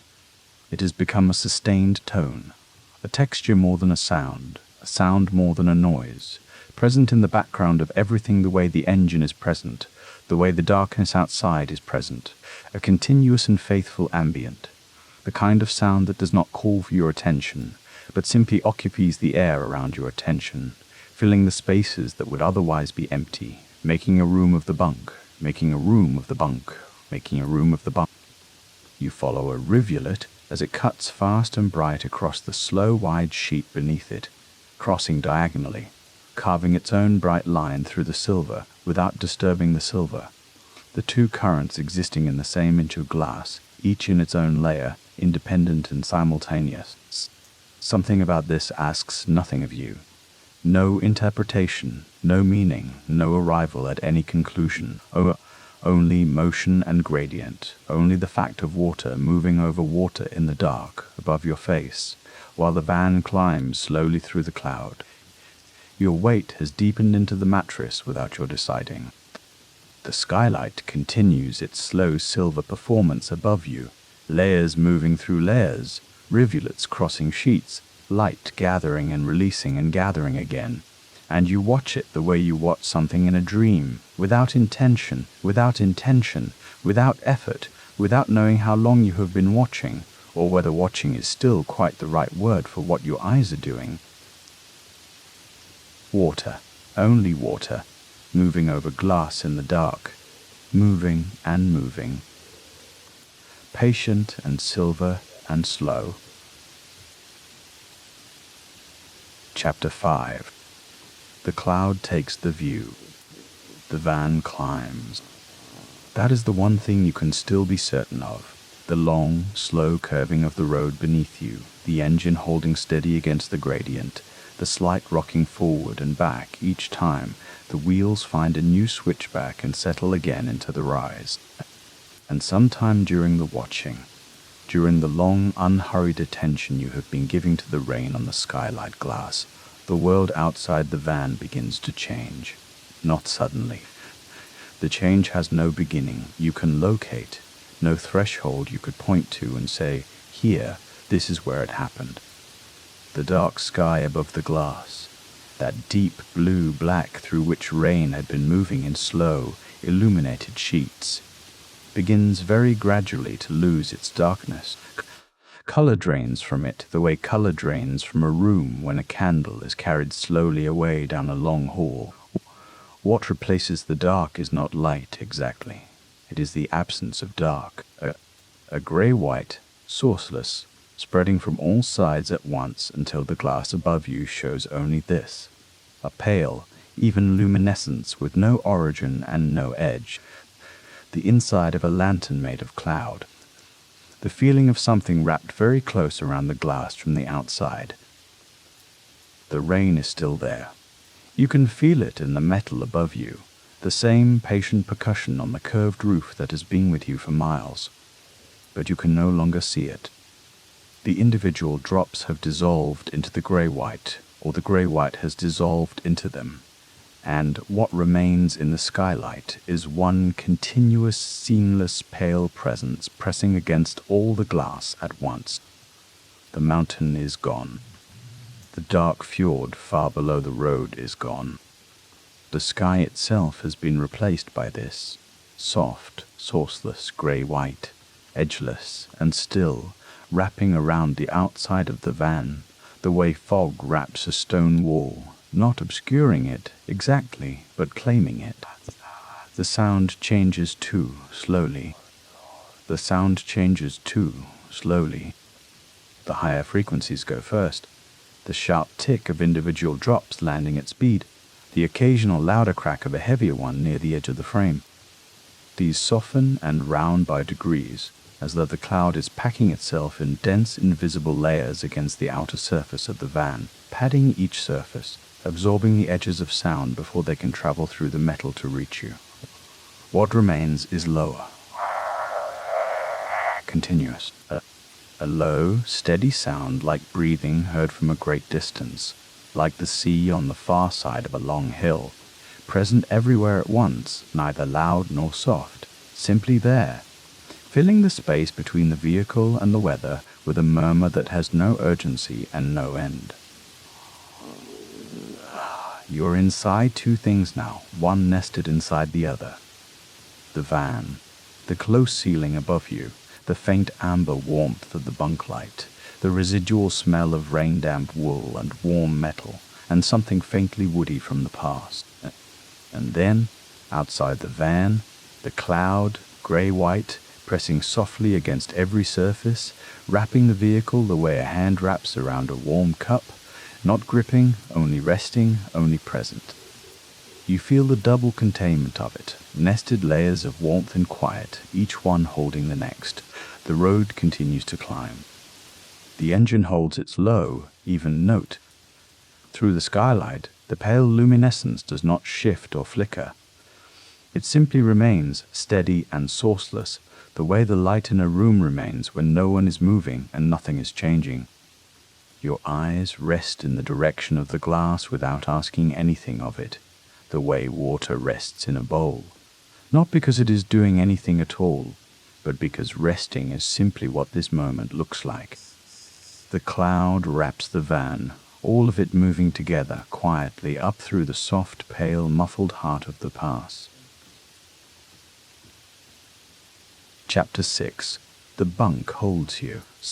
Somewhere in the long climb, your attention has turned inward, not by any decision, simply by gravity, the natural settling of awareness away from the glass above and into the closer geography of where you are.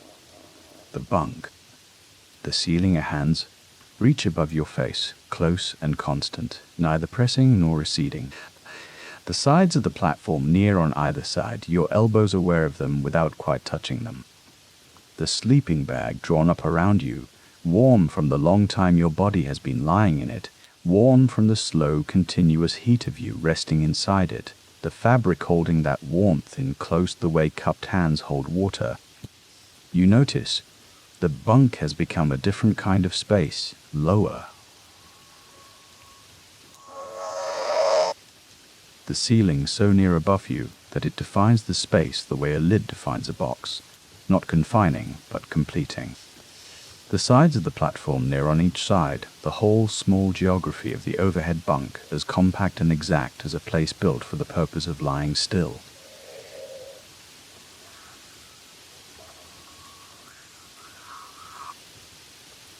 But it is this way, and the shape of it meets the shape of your body, the way a well-made thing meets a hand, with a fit that does not require adjustment, only acceptance. The van rocks gently, and gently again, the long curves of the mountain road translating through the chassis into a slow lateral movement, barely perceptible, more felt than observed. And with each curve, with each slow shift of the frame beneath you, the sleeping bag settles a little more completely around the contours of your body, the weight of it adjusting itself across your shoulders and your hips, across the long warmth of your legs. You are not lying on the bunk, you begin to understand.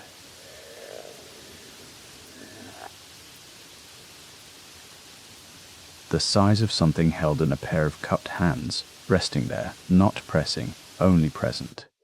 A warmth that has no source you can name, simply there the way the cloud outside is simply there, wrapped close and sourceless and soft.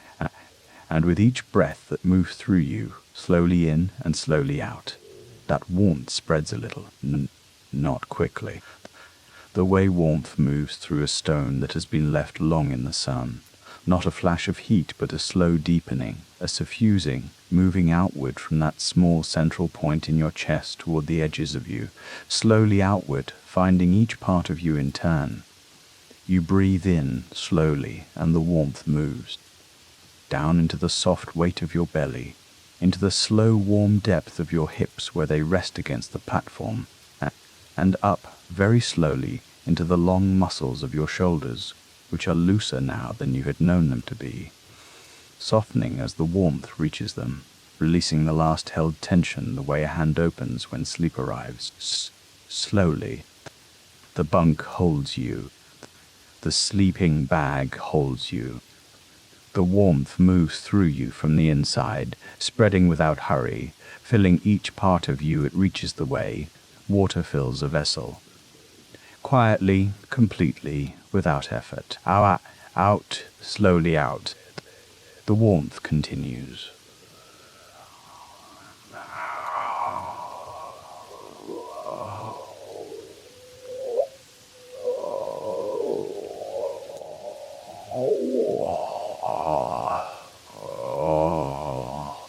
Close and constant. The low sound of rain and cloud and engine, all blended now into one soft, continuous note, moving with you up through the past. You are held, all sides at once. Inside and outside both, the world has grown very small and very warm, and inside that small, warm world, everything is still, slowly, gently still. Chapter 7. Both sides now. For a long moment the stillness holds, and then, so softly you might not notice, the road begins to rise beneath you, the rain losing all sense of direction, drifting now rather than falling. Water crosses the skylight from the left, then from the right, then in long diagonal sweeps that shift and overlap, one pattern dissolving into another before you have quite finished noticing it. You watch this the way you might watch firelight, not trying to understand it, not following any single drop, only letting the changing shapes move across the glass while you remain perfectly still beneath. The skylight is misted slightly at its edges, fobbed where inside warmth meets outside cold, and through that soft margin the world beyond looks gauzy and indistinct. Rain on glass above your face, rain on the windows somewhere below you, on the metal roof, on the road itself, the sound of it arriving from more than one place at once, layered, so that it becomes less like weather and more like atmosphere. And inside all of that surrounding sound, your body rests. You notice, very slowly, beginning at the soles of your feet, that they are warm and heavy and still.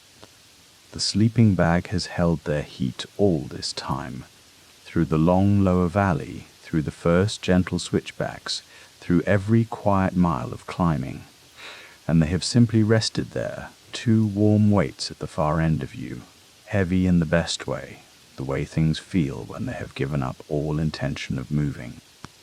The fabric of the bag against them is soft and close. They are, still. That warmth extends upward with the same unhurried quality as everything else tonight, your ankles. The long muscles of your calves, soft now, no longer holding any shape, just resting into the mattress beneath them, sinking the way sand gives way when something settles into it slowly, without force. The mattress receives each part of your legs without resistance, and your legs offer no resistance in return. They are simply there, growing heavier with each slow breath, releasing downward in increments too small to measure. They take in the shifting waterlight without reaching for it. It moves. You watch without watching. The difference between the two has grown very small tonight. Your thighs are heavy now, the long, broad muscles of them flat and quiet against the mattress. The place where your hips meet the surface beneath you, where the weight of you collects and rests with particular fullness. This place is warm, settled. It has the quality of something that has been still for a long time, and grown into its stillness the way a stone grows into a riverbank over years of slow water.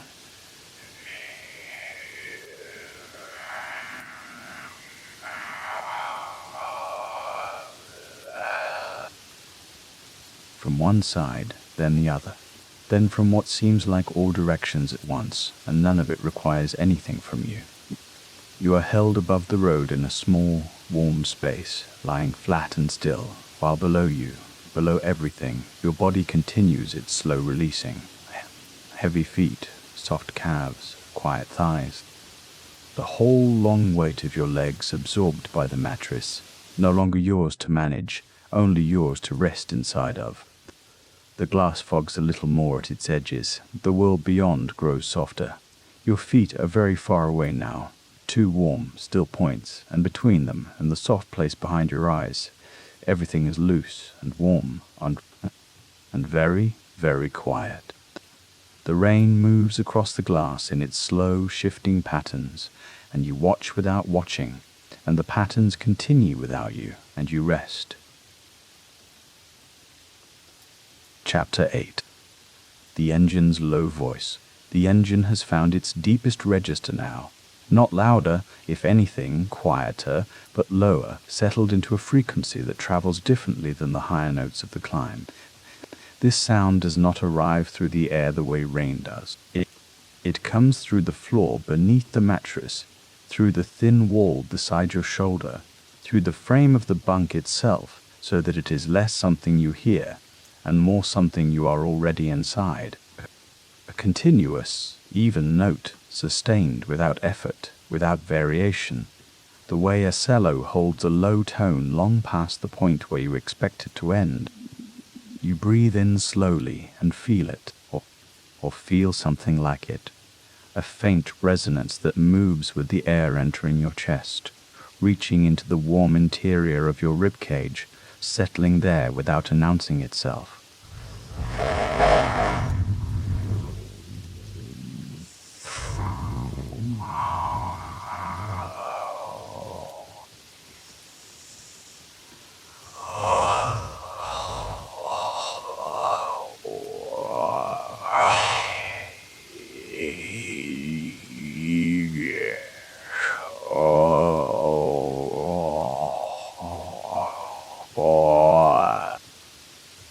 A groundedness that the whole night seems to share. The road and the engine and the rain above and your own breath, all of them held in the same low, unhurried register, none of them asking anything of the others. At the top of the breath there is a small pause, natural, unforced, the body simply resting there for a moment at its fullest. The warm air leaves your chest in an even, unbroken release, and with it something else. Some last held thing in the shoulders, some subtle tightness that had waited patiently all this time, follows the breath outward and does not return. The sleeping bag settles around you in a slightly different way. The mattress receives you slightly more fully. The engine hums its low, continuous hum, in through the nose, slow and full, the air already warm by the time it reaches you in this enclosed and sheltered space. The sleeping bag holds the warmth. The bunk holds the sleeping bag. The van holds the bunk, and the road holds the van on both sides with its walls of wet stone and mountain grass and darkness, and above all of that, the rain moves in long curtains. You cannot see from here, but can hear, continuously, softly, like a sound laid beneath everything else, present always, never insistent. Hold, a breath's width of stillness, your chest at its fullest. Even now nothing strains, even now everything is soft and still, out, long and even and complete. The engine receives the silence that follows each exhale the way. Still water receives what falls into it, without resistance, without distortion, smoothing back to evenness almost before the moment has finished. And then before you have quite decided to breathe again, the body simply does. In, gently in. It has its own slow rhythm now. And still, the engine below you, the rain above you, your breath between them, moving at its own slow pace, going nowhere, needing nothing, only in and slowly out. Chapter 9, 6 inches of sky. The skylight is 6 inches above your face, not 6 feet, not 6 yards, 6 inches. You become aware of this, of that precise, intimate distance, not as something confining, but as something that has been arranged exactly for you. a gap between the glass and your forehead that is the precise measure of shelter, the last thin envelope of warmth and stillness before the mountain begins. Through the glass, the rain moves continuously, not falling so much as existing there, a constant soft presence draped across the skylight, like a grey cloth that is always shifting, never the same twice. Each drop strikes just above you and spreads for a moment into a brief silver circle before it slides to the edge and drops away into the dark. You can see this happening, or you can simply feel it happening without seeing it, which is almost the same thing, which is perhaps exactly the same thing. Your shoulders find the mattress again.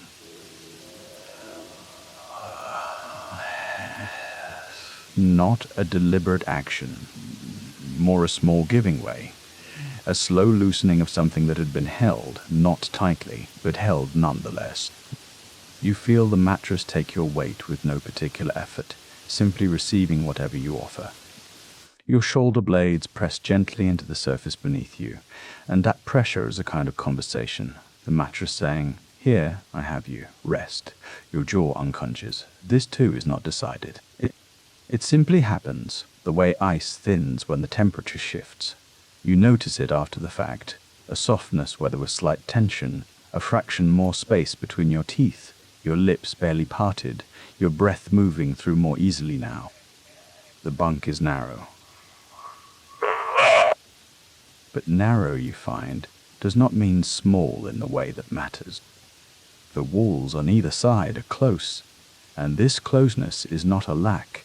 It is a containing, a gentle limit that tells your body exactly where it ends and where the warmth begins and where the story stops being about the mountain, pass outside, and becomes entirely about this small, still, heated air and wool and the slow weight of your body settling.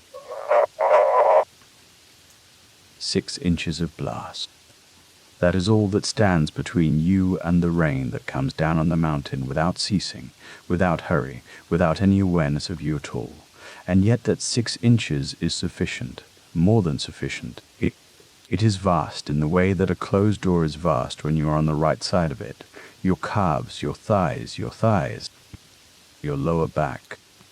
They soften now, slowly, not all at once, but in a long, gradual sequence, the way a field of tall grass lies down in the wind, each stalk following the one before it, a ripple of release moving through the length of you from your shoulders, all the way down to the soles of your feet, which are warm inside the sleeping bag, which are still, which have carried you through all the geography of the day, and now have nothing left to do and seem to know this and accept it.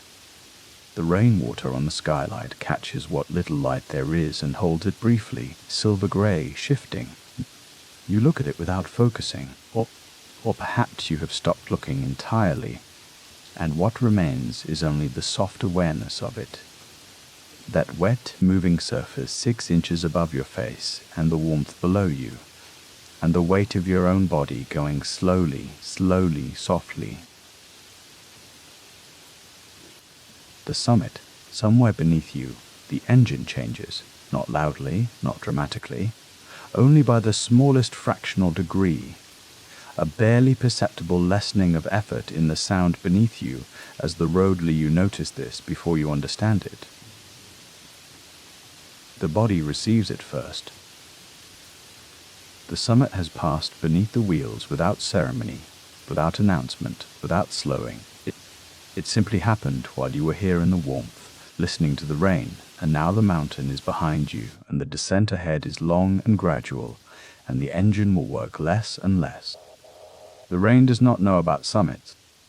The rain continues as it has been continuing, as it will continue for the rest of the night and perhaps into morning.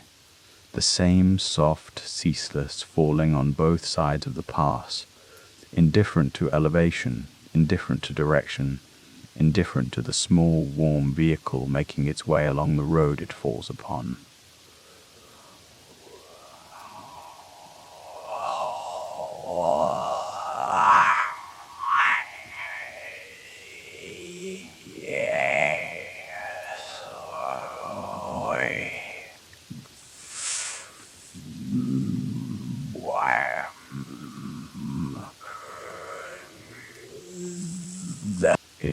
It falls where it falls.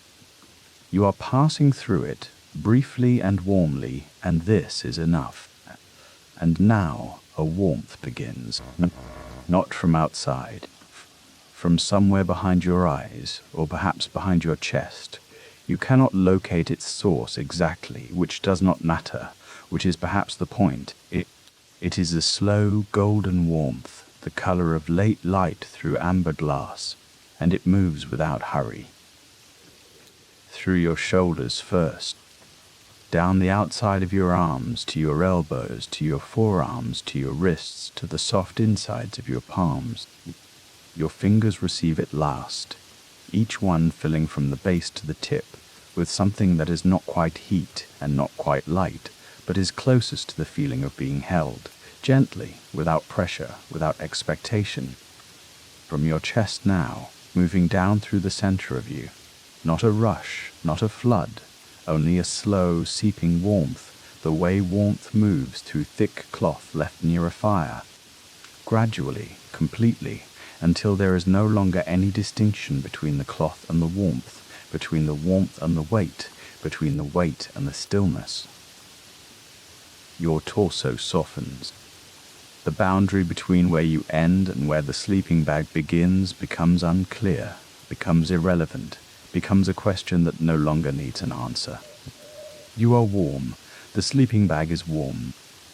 The van is warm, and outside the rain falls on the cold mountain, and the difference between inside and outside is not sharp but gradual, like the edges of things seen in the last moments before sleep, present but soft but not requiring attention. The engine murmurs below you, steady now, easeful.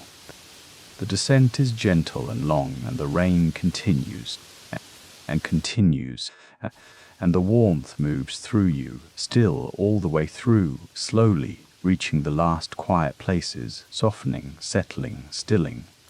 The mountain is there. The rain falls on both sides of the pass, without preference, without pause. You are very nearly gone. Chapter 11. Rain without edges. The rain on the glass above your face. You notice it again, as though noticing it for the first time, as though you have only just arrived at this particular sound, this particular closeness. It is not quite falling, it is arriving, softly, continuously, each drop finding the glass and spreading there, moving in slow lines that catch almost no light at all, only the faintest dimness at the edge of seeing. You are not watching, really. Your eyes are closed, or nearly closed. It makes no difference now. The sound is enough. The sound is everything you need.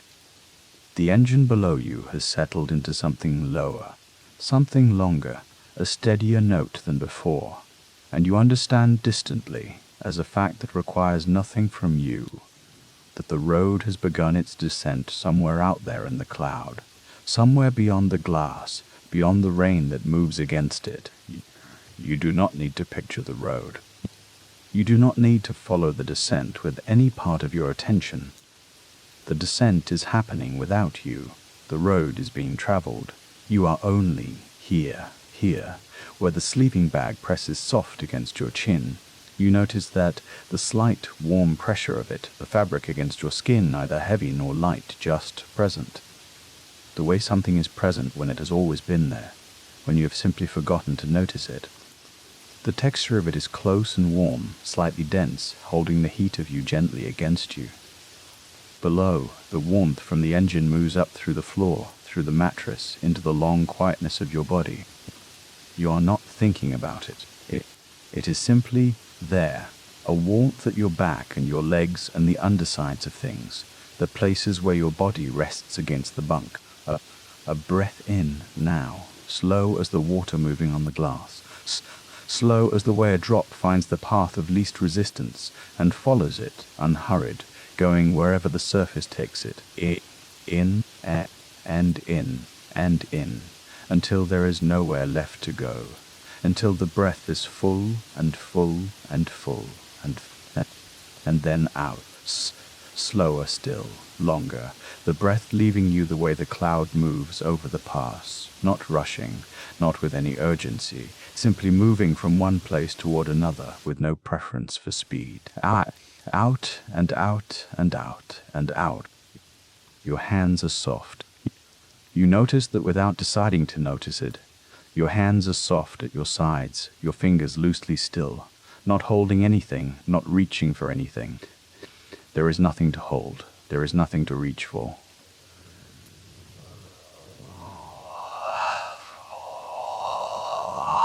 Continuous. The warmth is there, continuous. The water moves above your face. You are 6 inches from it, from this sound, this softness, and it is as close as anything has ever been, and as unhurried as anything you have known. Drop by drop it arrives, and then moves, and then is gone down the edges of the glass into wherever water goes when the glass is done with it. You are not following the journey. You understood, some time ago, minutes ago or longer, it makes no difference, that you stop following the journey. The van moves, the road descends, the cloud surrounds it. The rain falls on both sides of the pass, as it has been falling, as it will continue to fall long after you have gone all the way under.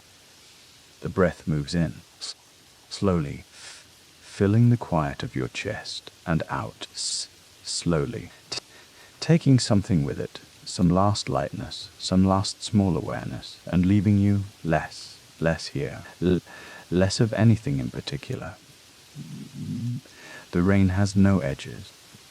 You find you cannot say where it begins, only that it is here above you, continuous, unhurried, and you are here below it, breathing, simply breathing. Chapter 12. Only water. Water on glass. Only water on glass. The van moves, and you are held. The water moves, and you breathe. This is everything that remains. This is the whole of the world, just now. You have set down the story. The pass, the fjord, the ladder climbed, the engine note you followed through the fog. You have set it down the way you set down something you have been carrying without knowing you were carrying it. Gently, without deciding. And now it is somewhere behind you, and you are only here. Here, where the rain falls on the roof 6 inches above your face, 6 inches, no more. The water arriving there, drop after drop, each one finding the surface and spreading into the sound, becoming part of the sound, the way one wave becomes the sea. You are not counting the drops. You are not listening with any intention. You are simply inside the sound of it, the way you are inside warmth. Inside the close and gentle dark of the bunk around you, a breath in, slowly, so slowly that you almost cannot feel it moving, and out, slower, the chest releasing, the body falling the last small distance. Water, glass, breath. Breath, water, breath. The van moves through the night and through the rain and through the mountain's long descent, and none of this involves you, not anymore. The road is traveling itself. Wise and 20 down into the valley as it has always continued, with or without anyone to notice. You have given it back. The journey, the geography, the distance still to go. You have given it all back and kept only this, the sound of rain, the warmth below, the soft weight of the bag against you. The breath moving in, so slowly, and moving out, slower still. The rain has been falling on both sides of the pass since before you arrived. It will continue falling when the van has found the valley and the engine has gone quiet, and the last light has been switched off. Between you sleeping and you dreaming and you gone all the way down into the quiet, water on glass, only water on glass, in, slowly, out. The dark here is full and warm and complete. There is no edge to it. There is no question in it. There is only the soft percussion above you, continuous, unhurried, and the warmth that holds you from below, and the breath that moves like the lightest tide in and out and in water.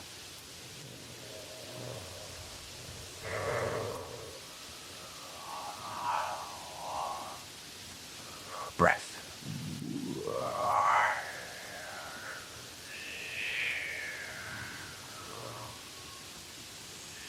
Breath. Water. Still. Thank you for listening.